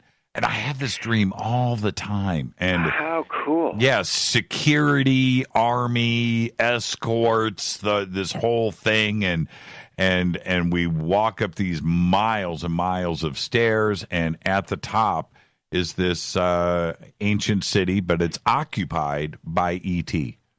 Oh, yeah. What a great ascension dream! Yeah, man. So I'm telling you, I'm gonna continue pulling on that thread. That thing's gonna come. It's gonna come to pass, man. The Essenes were big lucid dreamers, and they had this whole ascension theory that you could train your dreams and train yourself to be a lucid dreamer, and that those beings that you're seeing could actually cross over from the dream state into our reality, or you could literally walk into the dream, climb up that mountain, and stay with them and not come back. Let's go to these. I've directed everybody to your blog, and they're looking at these images now. We discussed the first one with Osiris sitting on the throne on the boat, the Ark of the millions of years, which again, for me, the term millions to show up in text is pretty fascinating to me too. The knowledge of that kind of terminology. Yeah, you'll find that in ascension imagery in Egypt on the temple walls. In particular, you'll see various deities. You might see Ptah, you might see Sekhmet, offering the symbol of the hundreds of thousands of years, which is the way they're communicating this idea that they're transmitting to humans the secrets of eternity. There's a great example of that at Abydos, where Ptah, actually I think I have that image on the blog, where Ptah is sitting on his feathered throne, and yes, I do. It's on the blog. Ptah is sitting on the feathered throne, the iron throne, the ascension throne. He's wearing the crossed garment, this bright white garment of light. King Seti is kneeling before Ptah, and he has his hand out, and Ptah is literally writing the secrets of eternal life into the palm of his hand, and Seti is holding in his hand the symbol for the hundreds of thousands of years. So what's happening there is that Ptah is transmitting to him the secrets of ascension, helping Seti to complete his ascension. And by the way, Seti, if you look at that image, he's kneeling in the sycamore tree, or the tree of life, which is, some people believe, is actually the ancient Egyptian symbol for the human brain, the tree of life. You took this picture? Yes. It's pretty. How big? Because it looks like your point. This looks massive. It is massive. It's a good 8 feet wide by 8 feet high. And the tree of life is incredible. Mm-hmm. The sycamore tree. I love collecting. I've got a whole collection of these images of the sycamore tree of life, where you've got Seti or Ramses or other pharaohs kneeling in the tree of life, and they're being initiated by the gods, either Thoth or Ptah or Sekhmet, into the mysteries of ascension, the mysteries of transformation into a celestial being. Now, for everybody that's wondering what we're talking about, it's about the 5th or 6th image down in the blog if you scroll down. I want to go back really quick and finish our conversation on the wormhole. In the third image, the second and third image in the blog, with the feathered thrones, you've got the overlay with the wormhole. So take us through that, because in the second image, there's no throne. There's no throne, no. And this is a Ptolemaic king. The Ptolemies, of course, were the successors of Alexander the Great. These are great. They're like Enlightenment masters. They built Alexandria as this great city in homage to Alexander, and there they built. This is 300 BC. They built the lighthouse of Alexandria. They built the library of Alexandria. It was this amazing mecca of the most enlightened people in the world that all gathered together there around 300 BC, and this is where they really start formulating the ascension mysteries.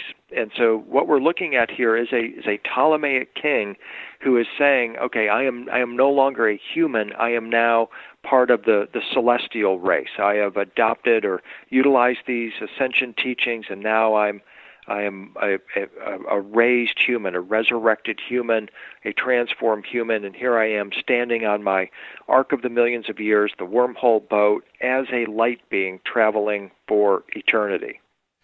Through the Ptolemaic period, which is 2,000 years forward in Egypt history, were they fully engaged in all of this religion and ascension as it was written at 2500 BC, which would have been 2,200 years prior?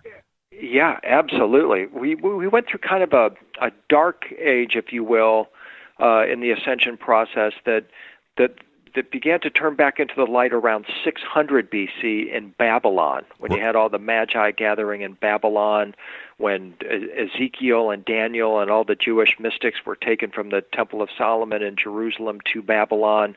They start to formulate a lot of these ascension texts, and then 300 years after that, it really starts to gain a lot of momentum in Alexandria, where suddenly it becomes this idea takes hold that, hey, wait a minute, humans can ascend whenever they want. This before that time, there was this perceived boundary between earth and heaven. And the teaching was that, hey, if God wanted you to cross over that boundary, he's going to give you a set of wings. But until then, don't even think it's possible for you as a lowly human to decide to transform on your own. Well, these mystics, first in Babylon, then in Alexandria, started saying, well, wait a minute. We're working with these watcher angels over here. They're called the fallen ones, according to some, and they're teaching us the technology of heaven, which is how humans can transform into celestial beings. Well, this is exactly what's in the pyramid text. This is knowledge that had been lost, that it is now being reclaimed, especially in Alexandria, and it was the Ptolemaic pharaohs who said, hey, we're going to have this huge revival. And they're actually the ones that went into Upper Egypt, which is the southern part of the country, and rebuilt on the pads of these former temples, the temples that we see today that we consider the great jewels of Egypt. Dendara, Esna, Edfu, Philae, even the Temple of Solomon were all built or rebuilt by these Ptolemaic kings, or certainly controlled by them. And so they would go into, for example, at Dendara, where this photo was taken. When we go into Dendara, you're actually standing on the floor of Dendara is actually the ceiling of the former temple that was there. You can go into some of the side chambers and see the tops of the pillars from that former temple. That famous light bulb that Eric von Däniken made famous to everybody, that is actually in the crypt at Dendara. That wasn't always a crypt. That was the ground level of the previous temple that existed there. We go down a flight of stairs to access it today because it was part of that lower temple structure that the present-day temple sits on top of. Right. And so it's these Ptolemaic kings are the ones that rebuilt these temples and revived a lot of this ascension teachings of ancient Egypt. You write here in your Skyfall section, one of the most interesting things, I've reread this so many times now, where you say in spell 816 of the coffin text, we are told that the meteoric iron came from the sky, from something that is disintegrated. The iron is broken by Anubis in the sky. He, iron, which opened up from the earth. This iron, which is on my mouth, which Sokar spiritualized in Heliopolis, which makes the water of my mouth to rise. Some believe this description of iron coming from something broken in the sky reveals it was sourced in an exploded planet. When you read something like this in the coffin text, it seems to me to be direct. I don't even think it's a metaphor. Yeah, exactly. I mean, they're clearly saying this came from the sky, or that this is the substance of the sky. This is why they referred to iron as the stone of heaven, which is very interesting because there are, in various traditions, references to the stone of heaven, the celestial substance.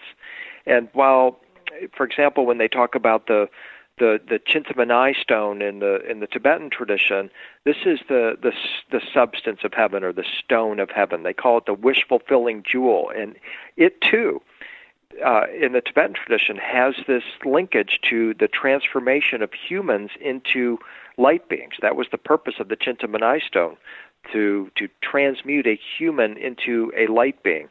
So here we have this correlation between the Tibetan tradition of a stone that fell from the sky and the Egyptians talking about iron as the stone that fell from the sky.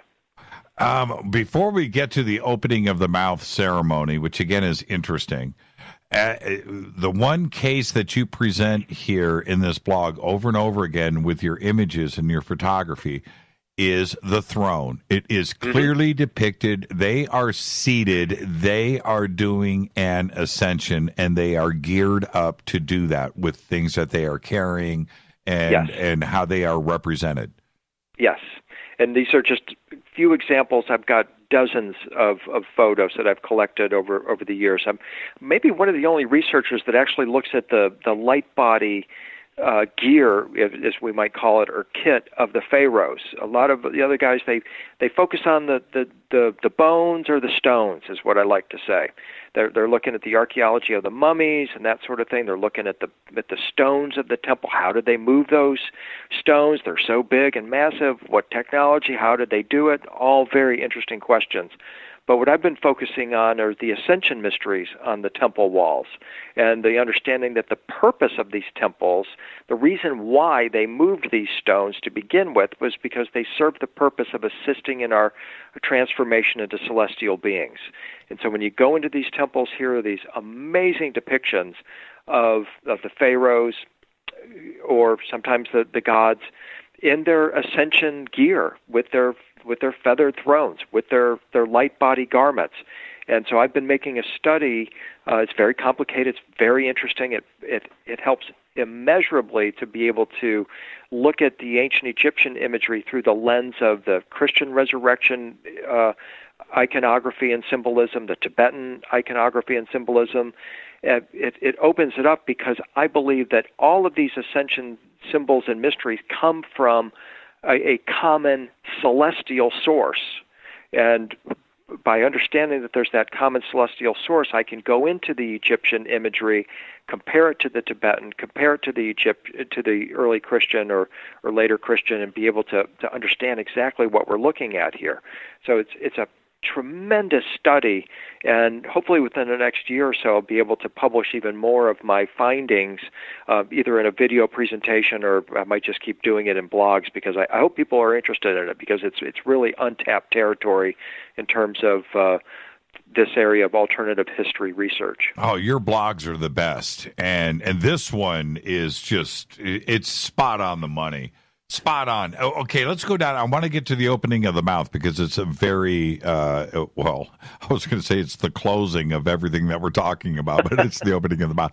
But this image that you have here of Isis on the ascension throne of Osiris is one of the most beautiful things that I've ever seen. What temple is this in? How big is it? And what are we looking at here? It's incredible. It is. It's one of my favorites. It's from the Temple of Hathor at Dendara. And we're so fortunate, Jimmy, that when I first went to Egypt in 2003, this image was almost entirely covered with soot. So it was black instead of blue in color. Wow. And only within the past, say, 5 to 10 years they've made a tremendous effort in Egypt, especially at Dendara, to rehabilitate that temple, to rejuvenate it by cleaning it, and it's magnificent with this blue color. And yeah, this image it's high up on a wall, and it's a good, I would say, 6 feet high by about 6 feet wide. And at Dendara, you have one of the most amazing displays of Isis and other deities on their ascension thrones. Horus is there as well. And it's absolutely stunning imagery, and so profound when we realize what they're communicating to us, that these are actually depictions of the celestial beings traveling through the stars as light beings. I had a very interesting conversation again on Gaia, revealing some of this imagery here of the blue Avians at Dendara. I sat down with Corey Good and David Wilcock and showed them my collection of imagery from Dendara, among others, showing these blue Avian beings in early Christian art and Egyptian art. And Corey's eyes were just practically coming out of his head. He couldn't believe what he was seeing. And it's just another testimony that here we are in these ancient Egyptian temples, and they're telling this hugely significant story that it seems like today we're only just being able to understand exactly what they're talking about.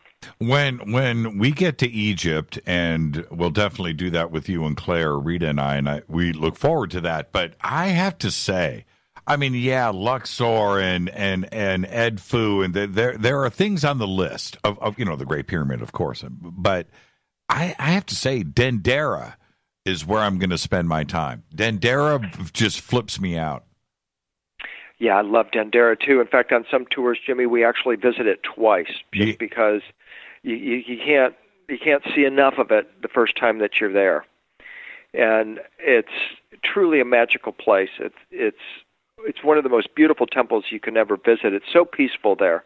I love the sacred lake beside the temple. The Mamisi, which is the birthing chamber, and the early Christian church that's there are some of the most just absolutely serene places you can visit. And then inside the temple, it's just spectacularly beautiful. Just the masterpieces on the ceiling are almost beyond comprehension. Which was my question. You just mentioned inside. Do you have full access to Dendara? Yes. Actually, when you're at Dendara, you've got pretty well free roam of the place. You can see everything there. All the chambers are always open. There's nothing is usually roped off. It's a very peaceful place. Actually, not a lot of the tourists go there. It's down in Luxor, and a lot of your typical boat tours won't go there. Your metaphysical tours will go there. Your alternative history tours will go there. So my point is that it's not like some other temples that they'll just be overrun with mass numbers of tourists in the peak times. But Dendara is always, when you go there early in the morning, the birds are cooing, the doves are cooing, the dew is still on the grass, and it's just the most wonderful feeling. Can't wait to share that with you. This just came in via Twitter really quick before we hit this break, William. Can you explain again how you came to the conclusion that wormholes are being depicted on the boats? Well, when you listen to the story that you're being told by the ancient Egyptians that this is a human who is transformed into a celestial being who is traveling for eternity on his ship or ark of the millions of years. When you look at the way the Egyptians portrayed this ship, it has two lotus blossoms on either end, and then the central part of the ship. When I looked at that, it immediately called to mind the way modern science portrays a wormhole. So what I did is I just superimposed the modern depiction of the wormhole on the Ark of the Millions of Years and asked the question, hey, this looks like a perfect match. Could it be that what the ancient Egyptians are referring to as the Ship of Eternity or Ark of the Millions of Years is what modern science today calls a wormhole? Yeah, when you look at repeated depictions of this ascension with everybody sitting on the thrones, they're traveling. They're traveling. They're exactly. not resting. They're not kicking it. I don't want to be cavalier. They're traveling. They're going somewhere. They're traveling in the stars. Now, what kind of a boat do you travel on in the stars? Well, the ancient Egyptians said, well, you travel on an ark of the millions of years or a ship of eternity. And today, we know you travel the stars either in a starship, a spaceship, or you travel, if you're more advanced, as I'm proposing these beings were, you travel via wormhole. You travel as light beings. And you know what else they're doing? And you can use this, William. I'm gonna give you a gift right now. Great. Every one of them is hanging on. Love it. Yeah. You're absolutely right. Their hair's on fire, isn't it? Yeah, they're hanging on. They're all holding on to something. They're all hanging on. There's motion. Yeah. That's fascinating. Schwaller de Lubitz. John Anthony West is a huge admirer of Schwaller de Lubitz's work. He tried to introduce the alchemical imagery into our understanding of ancient Egyptian symbolism, and he talks about this resurrection stick that we see one of these pharaohs holding here. And he said that this actually was some kind of a transmitter of a divine vibration from Sirius. And I got to thinking about this, that if you're going to open the mouth of a wormhole, you need some kind of an exotic substance in order to do that. At least that's what physicists propose. And in order to create that exotic substance, you need a particle accelerator, of which there are two kinds. There are rods and there are rings. And then you go back and you look at this resurrection stick or this rod in his hand, and you have to ask the question, if this in fact is a wormhole, is he in fact holding a handheld particle accelerator that's helping him to create that exotic matter that keeps the mouth of the wormhole open as he travels through it? As I look through this stuff, let's take our break right here, but as I look through this, one thing just keeps coming back to mind. This is allegedly Stone Age man. Right. Yeah, save it. This is Fade to Black. Our guest tonight, William Henry. And we're going to continue this conversation. I do want to get into disclosure, and we'll do all of that next. Stay with us.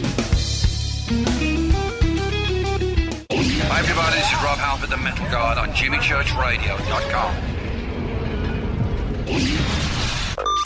This is KGRA Digital Broadcasting Station. Salt Lake City, Utah. Van Buren, Arkansas. Okay, nurse, let's get this man to the ER stat. Right away, doctor. We see this every day. Heart attack or angina pain due to blocked and clogged arteries. Chelation can remove obstructions or blockages from arteries and help avoid painful and expensive surgery. Now there's Angioprim. It's a liquid oral chelation product that you take with juice. You start to feel the results fast. Angioprim increases blood flow all over the body, and that means more energy and strength to take on the day with less aches and pains. 60 years of research has gone into chelation, and Angioprim is the result. A safe and easy way to unblock your veins and arteries from buildup that slow circulation. Paging Dr. Jones. Please report to the emergency room right away. Log on now for a special radio offer from Angioprim. That's angioprim.com/radio.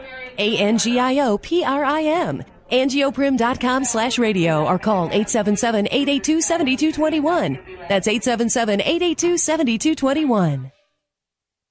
So, you love talk radio? Then you'll love TalkStreamLive.com. TalkStream Live is always on, 24/7 with the best streaming talk shows. Find your favorite talkers and discover some new ones. It's free, readily available online or on any smartphone or tablet. Finding your favorite talk shows all in one place has gotten a whole lot easier. Just go to TalkStreamLive.com. Be sure to download the free apps from Google Play or the iTunes App Store. Your contact for current news and trending topics. KGRARadio.com. Hello, Fadernauts. This is Jimmy Church, and I'm introducing New Pharma, a company whose products are based on science. Human function based on the endocannabinoid system, or ECS.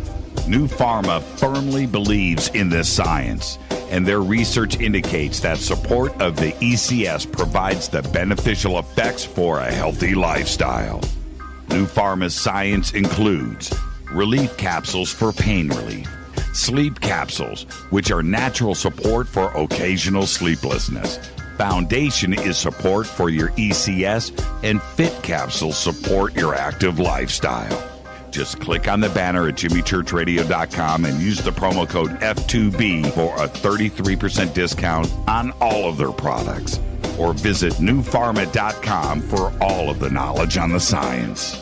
That's GNUpharma.com. Go Beckley Tappy. Did you know that when you're on the road with limited data or Wi-Fi available, you can still listen to every minute of Fade to Black by just calling 605-562-4482. No smartphone, app, or internet needed. It saves your data plan and no extra cost if you have unlimited minutes. Just call 605-562-4482. You can listen to me, Jimmy Church, on any phone, anytime, anywhere. Go Beckley Tappy.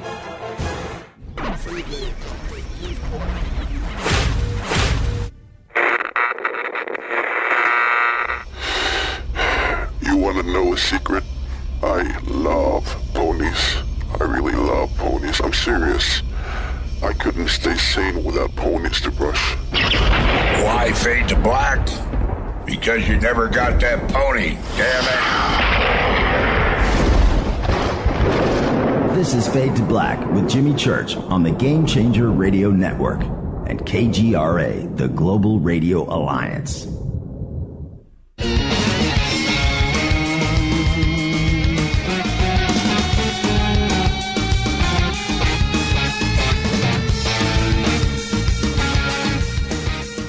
All right, welcome back, Fade to Black. I'm your host, Jimmy Church. Our guest tonight, William Henry, and this segment of Fade to Black is proudly brought to you by New Pharma, GNU Pharma. Click on the banner over at jimmychurchradio.com, and you can read all about the science behind New Pharma. Use the promo code F2B, and you will get 33% off of your order. William, I have a quick question that came in from Twitter before we continue. About the dagger, King Tut's dagger, at the hilt, at the end of it, it looks clear. Do you know what that is up there? No, I don't. I wondered if it's some of that desert glass, that Libyan desert glass, right? That he used as well, or was used for some of his other jewelry. I'm not sure. I'm intrigued by it though too. Yeah, it's. I was going to say it's clearly clear, but it is indeed clear. And looking at it, it goes through it. Whatever it is, yeah, desert glass, man. Yeah, Stone Age man. Yeah. Let's go with that. The opening of the mouth ceremony, which is the end of the ascension ceremony. What? Take us through that really quick, and this last image that you have. Right. So when they're preparing the pharaoh to ascend, they have this ceremony called the opening of the mouth ceremony. You'll see it in Tutankhamun's tomb, for example.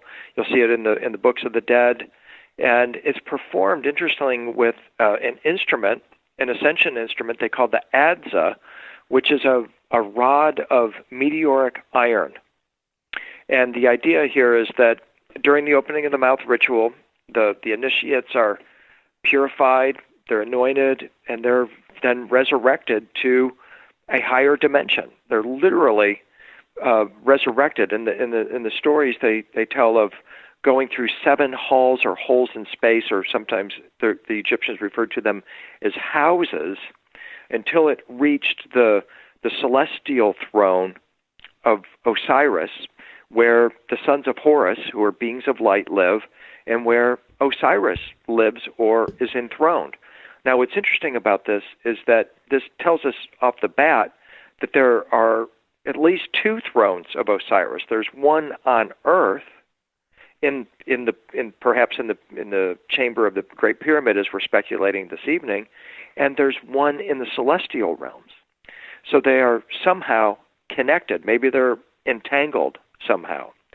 And this is very important because then this crosses over, of course, into Christian imagery as well.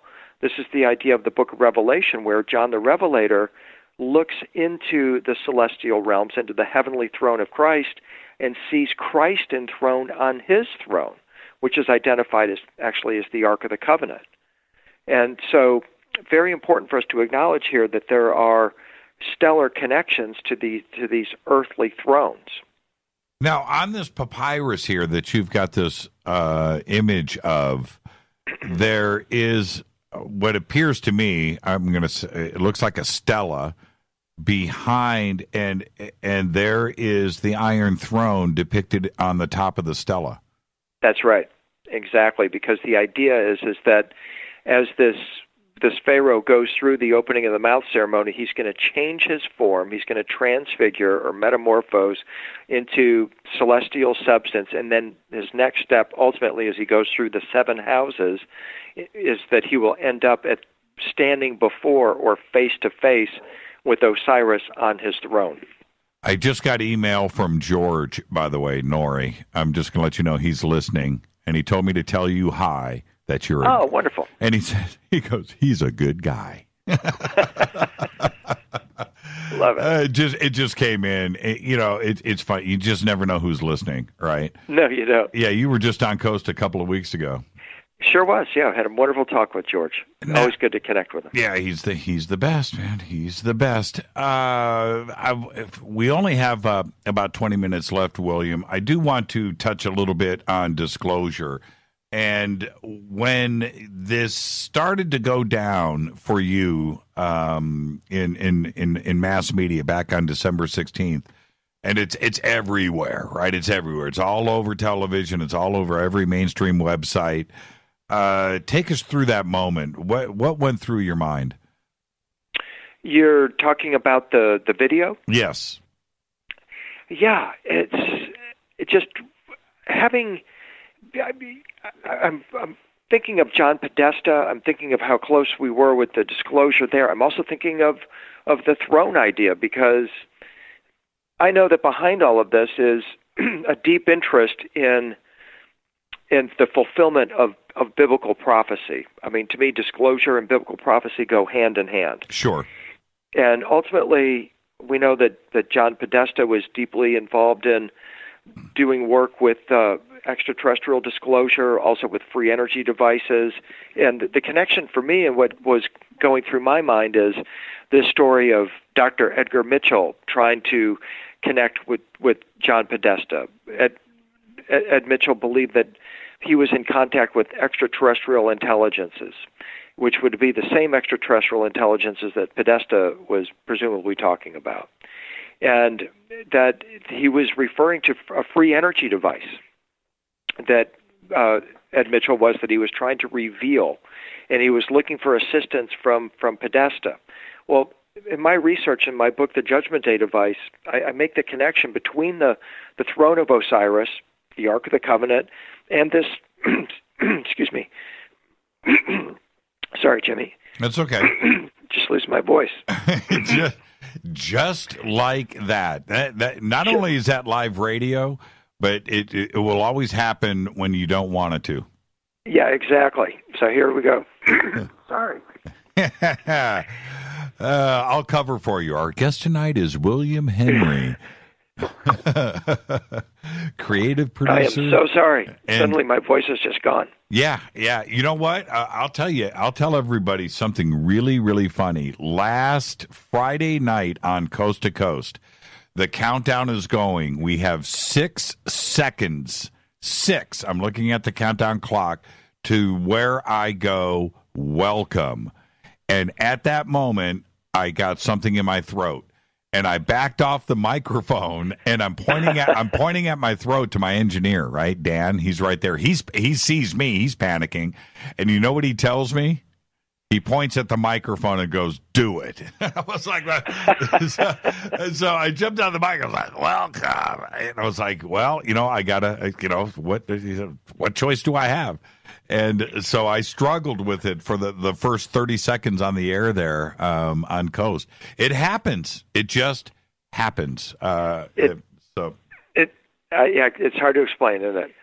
But what I was trying to say, and I've got an article on this on my website on the Judgment Day Device and WikiLeaks and Edgar Mitchell working with advanced angels and extraterrestrials seeking a supernatural device. That supernatural device that they were talking about, in my opinion, based on this extensive research I've done on this throne, is the throne of Osiris. This is what they were talking about. This is what they're looking for, is this device that was brought here by celestial beings, guarded by celestial beings, and that ultimately in the prophetic tradition is the centerpiece of the fulfillment of all end times or judgment day prophecies. And so getting back to your original question about what am I thinking back on the 16th as we're looking at this video, I'm thinking about Ed Mitchell. I'm thinking about Podesta and saying, okay, this is the next step. I mean, it's great to show these craft that are doing these amazing things, but I also know behind it is that there's a very powerful device that is awaiting revelation or discovery, and I believe it ultimately has to do with this throne of Osiris. It's all connected, isn't it? Yes, it is.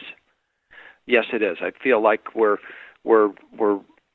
just reliving, rehashing, reiterating a story that has been told over and over again for thousands of years. Disclosure is not something that is a modern phenomena. The Essenes were extensively involved in disclosure in 200 BC. The Dead Sea Scrolls of the Essenes are all about disclosure. They are all about close encounters, not of the first, second, third, and fourth kind, but of the fifth and all the way up to the eighth and ninth kind, human transformation into celestial beings. That's what it's always about. Once one of these, and it's appearing that the dominoes are starting to fall, but once one is knocked over, everything is connected. And I said at the beginning of the show, you may not have heard it, but I've said it before, we can connect the Great Pyramid to the JFK assassination. And I really mean that. Everything is connected. And once one thing falls, it's all gonna reveal itself for everybody, and that is disclosure. Yeah, I agree, and I think there's going to be some new players that we'll see on the disclosure scene here. I mean, we've had some people that have been really carrying the water and chopping wood on it for a while, but I think that as it goes mainstream, we're going to start to see some new players emerge, and that will make it a highly intriguing, even more intriguing scenario. Now, there's something else here for me that comes into play.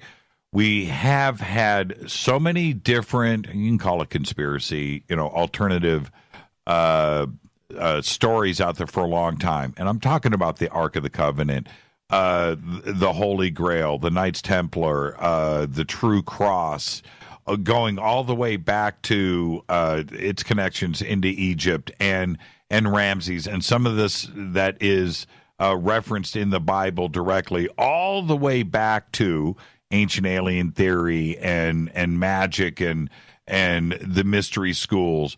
But it's all connected and can go all the way through to modern history today, through the United States and Russia and China and around the world. It's truly something that's about to bust wide open, and everything that we've been talking about over the years and fascinated with is about to come to pass.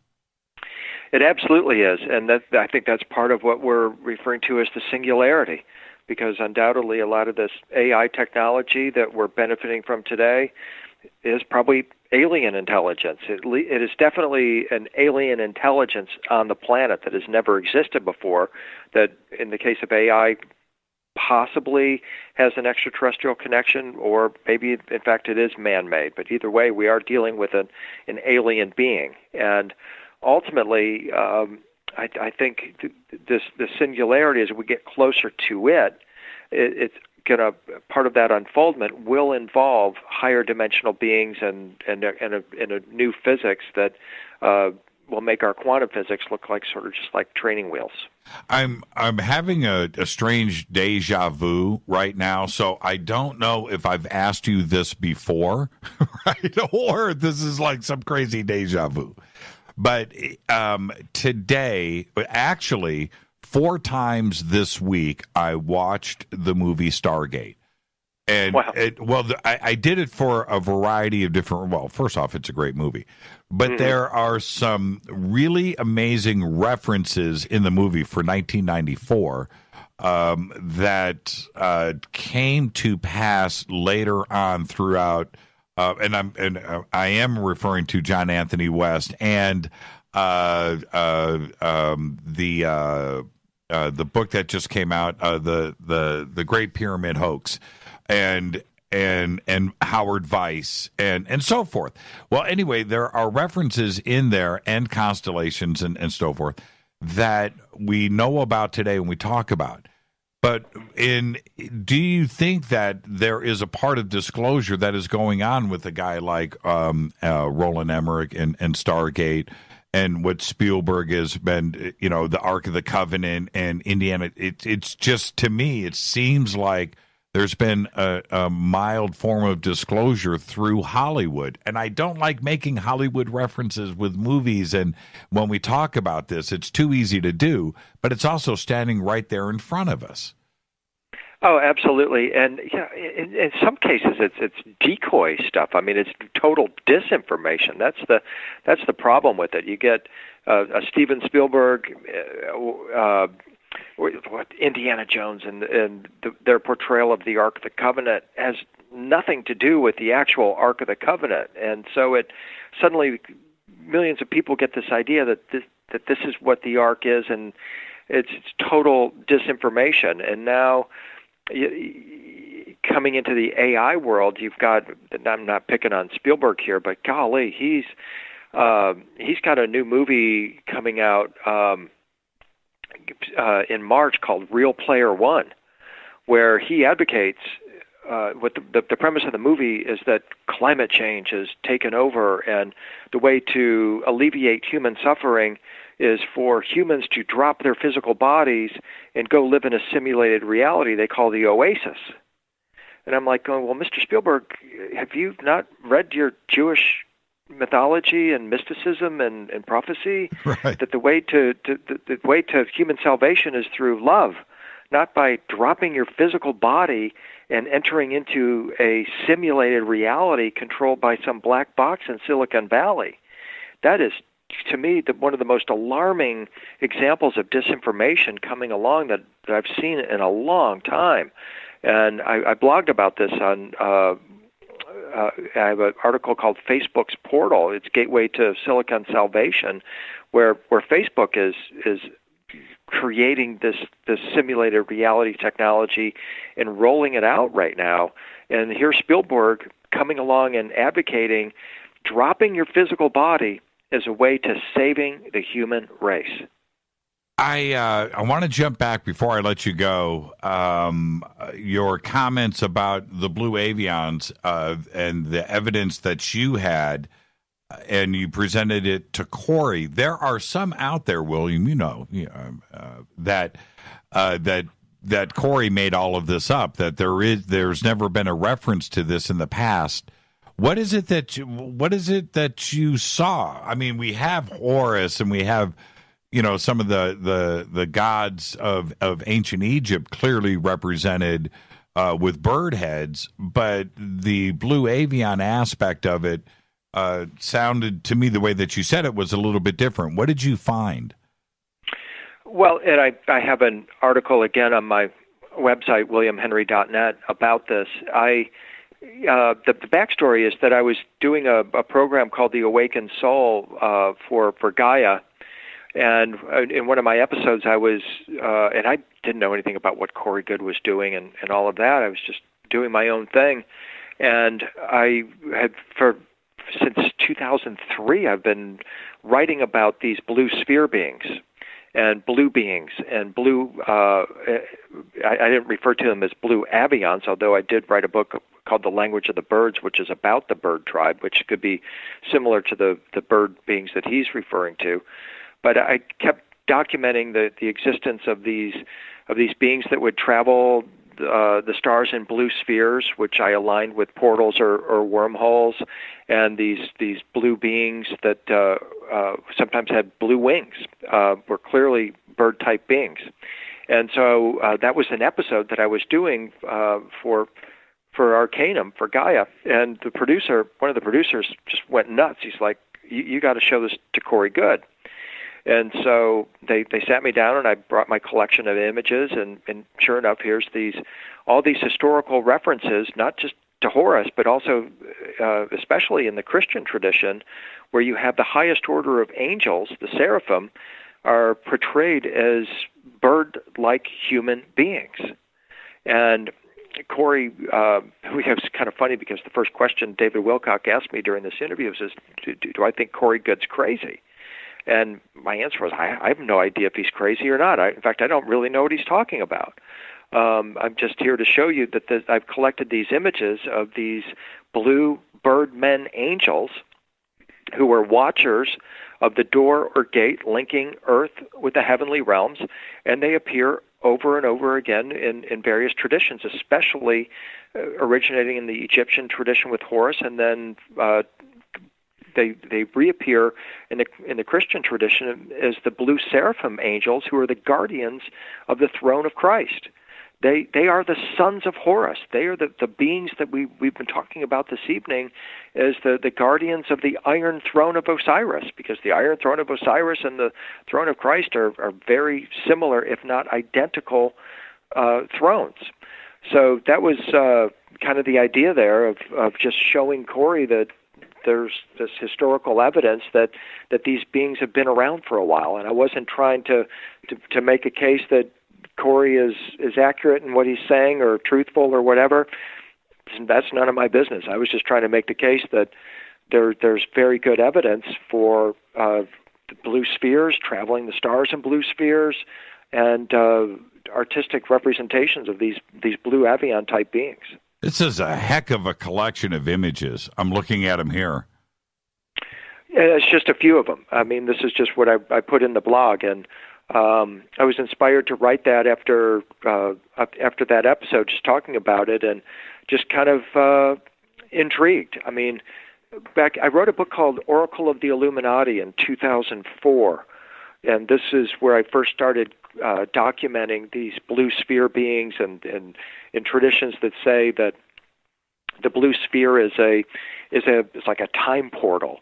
That might be, there was a physicist named John Kramer who originally proposed this, that an advanced civilization could shoot particles at Earth that would be time portals, and they would be able to come into the Earth plane, poke around, and if these tiny particles of light found something that was interesting, they could open into the size of a wormhole so that a visitor from this planet of origination could pass through, or a person on Earth could enter into one of these portals and, travel to that planet. Well, there's lots of spiritual traditions, including surrounding Jesus, that talk about the blue sphere as an ascension sphere, and I documented that as well, especially Ravenna, Italy. They had this idea that when Jesus ascended, he ascended in a blue sphere. And this, of course, correlated with the story that Corey's been telling about how he apparently traveled into the stars on these blue spheres. Yeah, I'm looking at this picture here that you took, and there's Horus sitting on the Ascension throne, being presented clearly a being inside of a sphere. Yes. That is the craziest thing. This isn't real. You photoshopped this.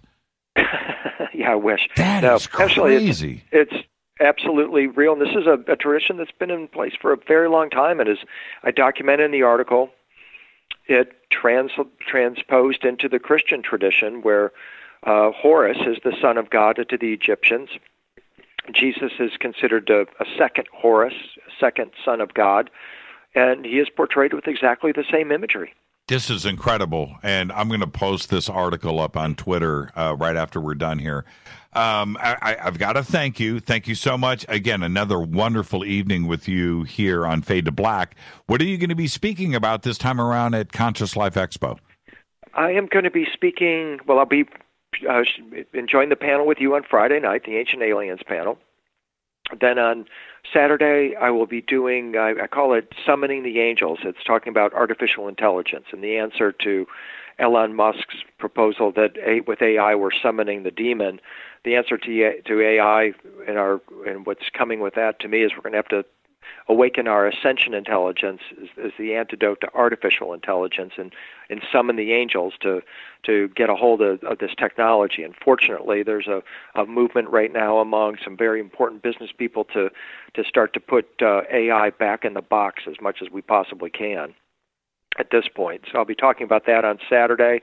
On Monday, I'm doing a post-conference workshop called The Sacred Art of Ascension, which is sharing all this art and how art is actually has been used for millennia as a way of connecting with our, excuse me, Jimmy, with our divine selves. Thank you so much, William. I know you're having problems with your throat, so just thank you, and we'll see you in 2 short weeks. We'll be hanging out all weekend, and it's going to be great now. And don't forget the necklace. William, thank you so much. Always a pleasure. William Henry, everybody. Thank you so much. It's WilliamHenry.net. The links are over at JimmyChurchRadio.com.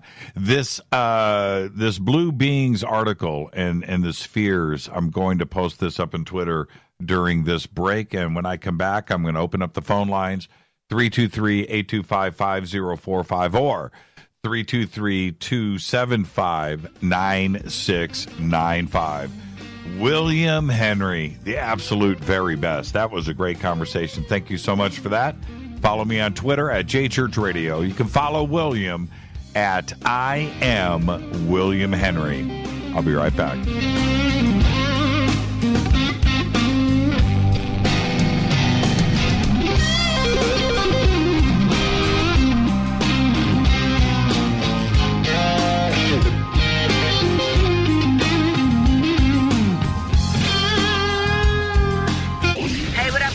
Vivica Fox here, and you are listening to my boy, Jimmy Church on jimmychurchradio.com.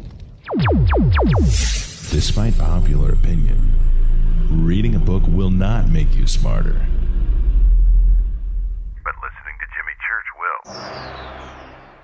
So you went to dinner last night, you had your favorite pasta. Ugh. Or maybe you had a heavy, spicy meal and it left you. Ugh. Get the tea.com. Maybe you mowed down a huge steak and your plumbing is all plugged. Ugh. Get the tea.com. Our super strength tea will take care of your occasional. Ugh. It's all organic and non-GMO. Get rid of ugh. We have so many great supplements, but our super tea is number one. GetTheTea.com. That's GetTheTea.com. So, you love talk radio? Then you'll love TalkStreamLive.com. TalkStream Live is always on, 24/7 with the best streaming talk shows. Find your favorite talkers and discover some new ones. It's free, readily available online or on mobile with any smartphone or tablet. Finding your favorite talk shows all in one place has gotten a whole lot easier. Just go to TalkStreamLive.com. Be sure to download the free apps from Google Play or the iTunes App Store. When you take the beans from Central America with dashes of Indonesian and African mixed in and then roasted to the dark side of fade to black, you create the ultimate brew of fringe. Introducing the Fade to Black blend from River Moon Coffee. Yes, River Moon's darkest customized roast was created for the love of Fade to Black. The alchemy of masterful roasting and smoking the beans is in every sip of this full-bodied, dark Java. I need my coffee dark, deep, with distinct bittersweet chocolate highlights, just like the bunker. Leaning further into the darkness of the roast is Fade to Black blend from River Moon Coffee. Just click on the banner at jimmychurchradio.com and use the promo code F2BBLEND for 15% off of your order today. Go Beckley Teppy. Hey, can we talk about something serious for a minute? Your age. Getting old has its perks. But remember, being a few years younger, you know, your hair was thicker, you didn't have so many wrinkles, that extra weight wasn't haunting you, and you just felt better. Well, we can't turn back the clocks and go back 10 or 15 years, but you can start feeling and looking 10 or 15 years younger with Nature's Youth RSF. It's a doctor-formulated daily supplement that helps your body maintain its peak performance and fight the aging process. Imagine sleeping better, looking better, and feeling better. See how Nature's Youth RSF has helped thousands of people just like you at nature'syouth.com. nature'syouth.com. The holidays are coming. Imagine how it will feel when your family and friends are asking you what you did to look so good. Your secret will be Nature's Youth RSF. It's time to start looking better and feeling better. Learn more and order your Nature's Youth RSF at nature'syouth.com.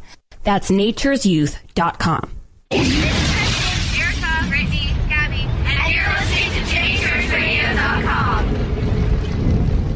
It's not a lifestyle we chose. We were born this way. KGRAradio.com.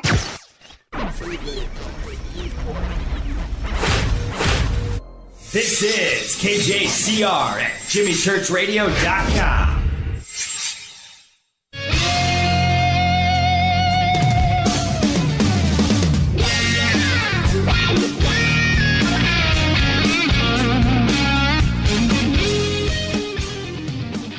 All right, welcome back. Fade to Black. I'm your host, Jimmy Church. Opening up the phone lines right now, 323-825-5045 or 323-275-9695. And this segment of Fade to Black is proudly brought to you by New Manna, emergency food storage for you and your family. 25 years shelf life.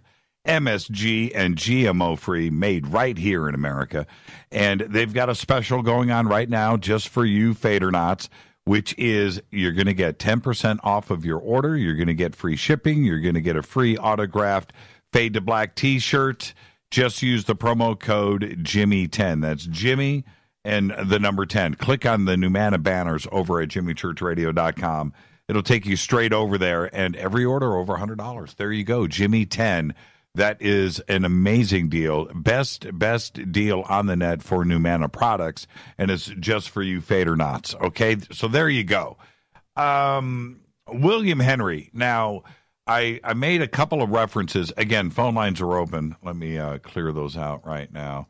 Okay, phone lines are open. 323-825-5045 or 323-275-9695. William tonight, let's back up a couple of steps, referenced Stargate and Ascension and this Iron Throne.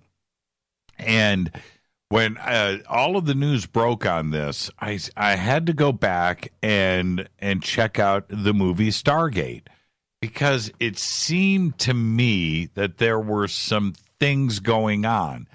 And if you go back, and it's very, very interesting, if you go back and check out some of these little things that happen in Stargate, and listen, they're not part of the plot. It's like in the background, these little references here and there. And the reference to hidden languages, the reference to Howard Weiss, that the pyramid wasn't built when it was built, the references to different star clusters, and all of these little things. You've got to go back, and I was freezing the movie and checking out these references.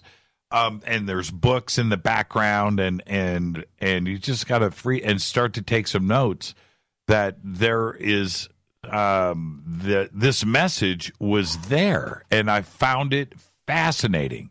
So, and going through to today with this hidden chamber, the Iron Throne of Osiris, and those references, and the Ascension, and the top of the pyramid, which all of this, now today, we're talking about scientific, the Scan Project, and an archaeologist, and historian, scientists making these references today, when I was like, well, wait a minute now. This was referenced in Stargate. And so I mentioned this to Rita, and she says to me, she goes, okay, you know what, that's it. Pull up this. I got back from coast to coast. It's 3:00 in the morning, and Rita's up. She goes, okay, that's it. We're going to watch Stargate. And we're like taking notes in this. I am blown away with the hidden messages that were there. I don't know. The research that Roland Emmerich did for Stargate to make that movie happen, he had to have been reading and getting into some of the alternative history and researchers that were out there. Surely there is that part of it. But it's also directly referenced in not only the pyramid text and the coffin text, Edfu, history, that these are direct references that were coming straight out of Egypt. This is an alternative theory only. And so this is what I would like everybody to do, because this is what I did this week in preparing for this show. Go and read William Henry's articles that he has put up. Do that first. Go back and check out Roland Emmerich and check out Stargate. Read the articles that were just released on the Iron Throne. Read all of the references that are out there in media on the new chamber that was just discovered. Look at the diagrams, how it's presented, where it is underneath the apex of the throne. This is not made up stuff. This is not crazy talk. This is all right in a row, lockstep with each other. And it was fascinating for me to go through, because I do so much reading and I do so much referencing and going back and connecting the dots every day. This is what I do for this show. You know, I'm constantly researching. And all of this stuff is just like falling into place. I couldn't wait to get William on the show. But going back and looking at his images of the different temples around Egypt and some of the papyrus, he's got reference there too as well. And going back and connecting this with what is being released today in mainstream media. It's like, holy crap, this is going down. Now, and I love it that the Iron Throne, And for society out there, for pop culture to make this, oh, wait a minute, Game of Thrones. All right, that's okay with me. Because Game of Thrones, that word throne, Iron Throne, and the throne there, that's out there right now for everybody to make that connection and come in and want to read about this because they're thinking Game of Thrones and the interest is there. I love all of it. But to back this up and to make these iron references into ancient Egypt, and where the iron came from. Now let's talk about this. I didn't ask William about this, but remember, ancient Egyptians had to have seen a meteor turn into a meteorite to land here somewhere in Egypt, go out and collect it, and use the material from that. They knew that it came from the heavens. It wasn't already on the ground, right? Thousands of years old. No, they saw something come in from space, come into the atmosphere and crash. Then they went out to its location and collected it.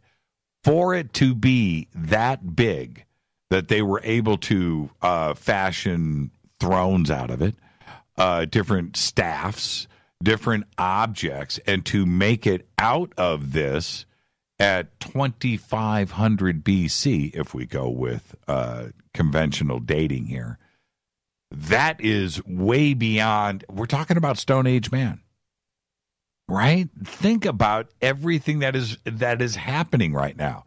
The blade, the dagger of King Tut is real. This is real. That is made from a meteorite. That is iron. Looks like steel to me when you look at the images of this. But all of this went down in a period of which man was making the transition from Stone Age into the Copper Age. Very rudimentary metallurgy going down here. This wasn't anything advanced. So this is happening right now. And what I want all of you to do here in this quest for knowledge and research is to make the same exact connections that I did with all of this.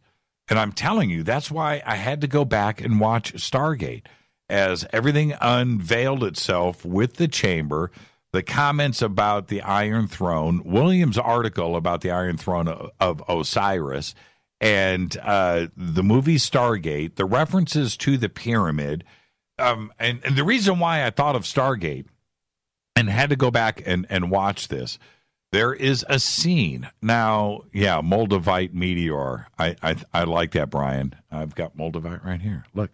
I'll hold it up for the cameras. Look at that. I've got a Moldavite ring. It's just, I'm not wearing it right now. It's pretty cool.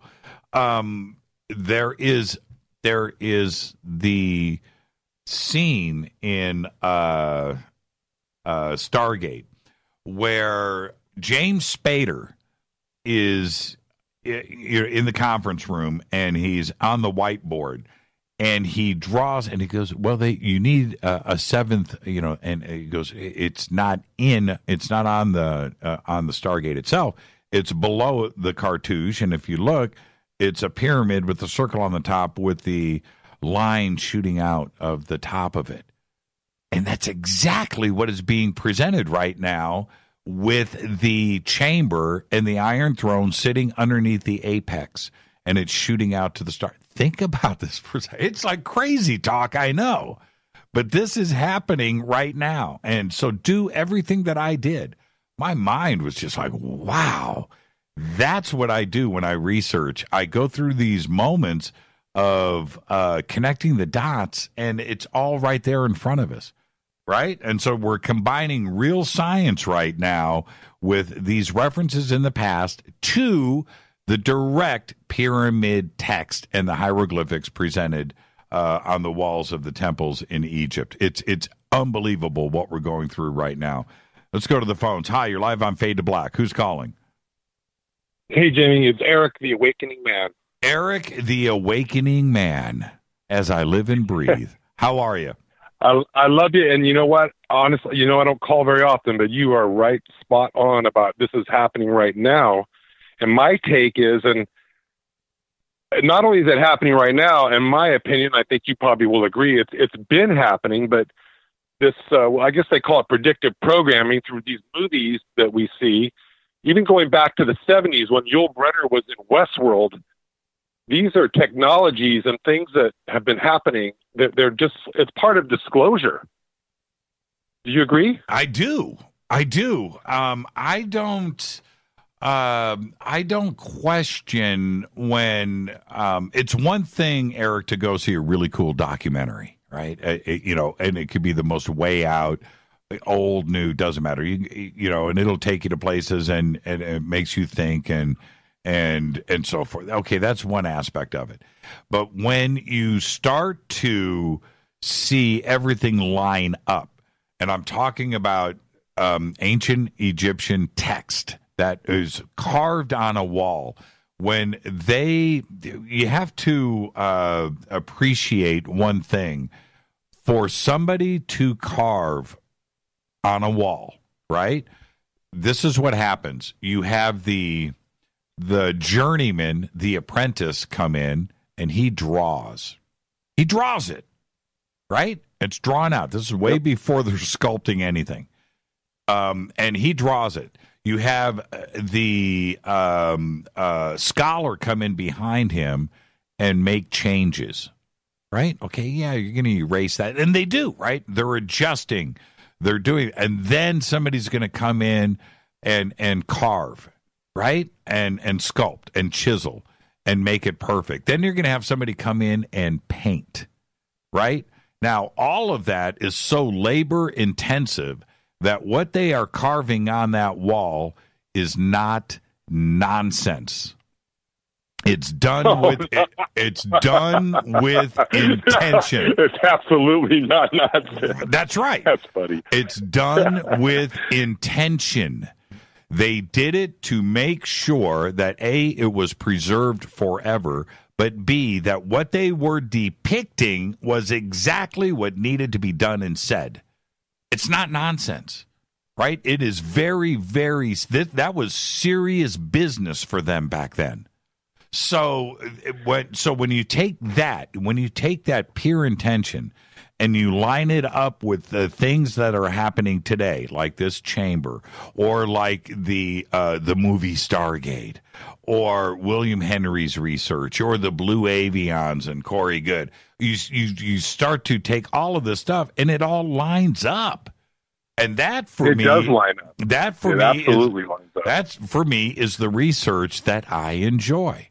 I'm able to go back. Oh, I get excited. Oh man, Jimmy, this time of the year, I mean, I seriously, I get up 8, 9 o'clock, and I will go literally 10, 12 hours, and I'm just off in every single rabbit hole, and it all lines up. And I'm not just saying this to try to make myself sound like some sort of a hero researcher, because I want to know. I mean, I listen to you.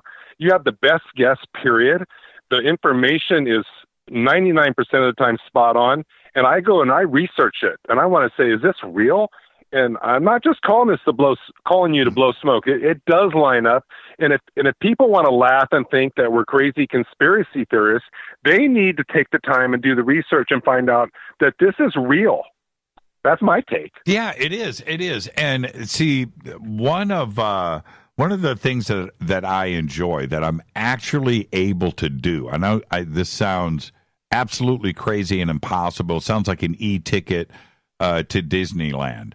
But what I am able to do is do all of the research and have the fun and watch the videos and read books and make all of these connections, and then turn around and do the ultimate.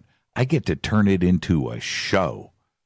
Right? I'm able to. What a life, dude. Right? What a right? life. And what a life. Trust me, dude. Hey, if I could have your life, and I'm not trying to blow smoke, I would have no trouble having Jimmy Church's life. And you got the lovely Rita as your producer. I mean, it doesn't get any better than that. Well, because, and these shows are not, just, we come into the bunker and turn on the power.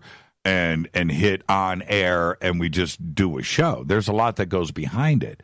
And so when, like this show tonight with William Henry, or any show that we do, it's the culmination of a lot of research, a lot of having fun, fascinated with subjects.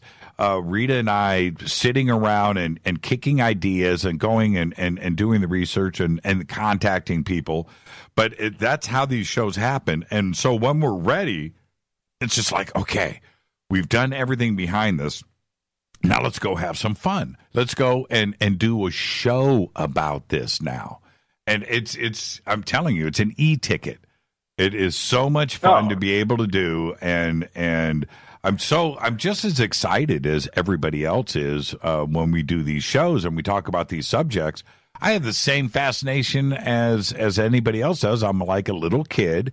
I'm seeing these light bulbs go off right and left, and you go and okay, wait a minute, that was in this book, and you go and you make it's right there. Okay, well, it was also here, and you jump back, and didn't somebody say something about this? Yes, and jump forward and put it all together, bring a guest on, and then present it. And that's what's so much fun, because I know that you, after listening to this show tonight, can go and check out King Tut's dagger, can go back and look at the chamber and the scan evidence, and go back and read the pyramid text, and look at these different papyrus, and look at the iron thrones, and look at Osiris sitting on the throne, right? See Isis sitting on the throne. See Horus sitting on the throne, making the ascension. All of these connections and how it all fits into science today and what science is presenting to us. I'm telling you, man, these are great days. It's totally scientifically provable. The whole, ascension, ET, non-human, whatever, however you want to describe it. It's completely, to me, it's science. So I want to share this with you, and I'll tell you this because I know you don't have a lot of time tonight, but when I see you at the Conscious Life, I'm going to tell you this story, because I stumbled into the Russian story right before World War I. I won't get into details, but what the Russians were doing with their technology and their science, which I'm going to put you in that rabbit hole one day, and you're going to go, if you haven't already been there, wait till you find out what they were doing with their science and technology that's not being talked about in terms of, you could talk about, AI, you could talk about synthetic beings, you can talk about cloning, you can talk about humanoids and robotoids, but wait till you start to put that puzzle together, and then you look at what's happening right now in our society, and you're trying to make sense of it all and how that fits in. That's going to blow your mind. Well, you just said what the Russians were doing during World War I? Is that what you said? No, prior to World War I. Right. If you go back to, let's just say, just for the sake of this little quick conversation, 1872, between 1872 and 1931, one of the books I'm reading is about written by this guy in London named Engel, and I'll send you the information. He wrote a book about the Russian scientists, and they were referred to as the mad scientists. And this is what was interesting to me, is what Lenin was doing is he was taking these brilliant scientists and he was putting them almost in a prison, in a sense that, for example, if we took the disclosure community and Corey Good and you and everybody, for example, William Henry, and we all were forced to live in this community, and everything that we researched and that we learned had to be shared and put on the table so that we could all evaluate it and examine it together, then the speed of disclosure would just accelerate. So what Lenin did with the Russians and their scientists is he took all these scientists and he basically abducted them and made them in a prison state, and then he made them study this occult knowledge. And occult is not a bad thing; it's just secret knowledge, is what it is. And he was able to create things, or not create things, but through his scientists, they were discovering things that they were using as technology and in warfare with the Germans prior to World War I. And how that evolves, and you go through the process of Hitler, and then the project, where they came over. I'm losing my train of thought here. When we had the paperclip, when the Germans, paperclip, exactly, and the MKULTRA. But here's what a lot of people aren't aware of: is the Russians had their version of the of a different type of MKUltra program that is not talked about. And when I think, to me personally, on my research, when that information comes out and you take that puzzle piece and you put it in together with the German MKUltra, and now how society here for 70 years in America, we've basically been programmed and conditioned to believe things and accept things, but we're all awakening. We're seeing the reality of what really our history is, going back to what William Henry's talking about and what's happening currently. And it's exciting to me. I mean, it's not a beautiful story to tell, but it's exciting because the truth, as they say, will set you free. And if you know the truth, you don't need to have fear. That's all I'm trying to say. There's no fear in truth. There's one thing, well, there's many, but there's one thing about the Russians that was always a bit different than us over here, and that is telekinesis, the mind, telepathy, and the exploration of that science. They went full bore.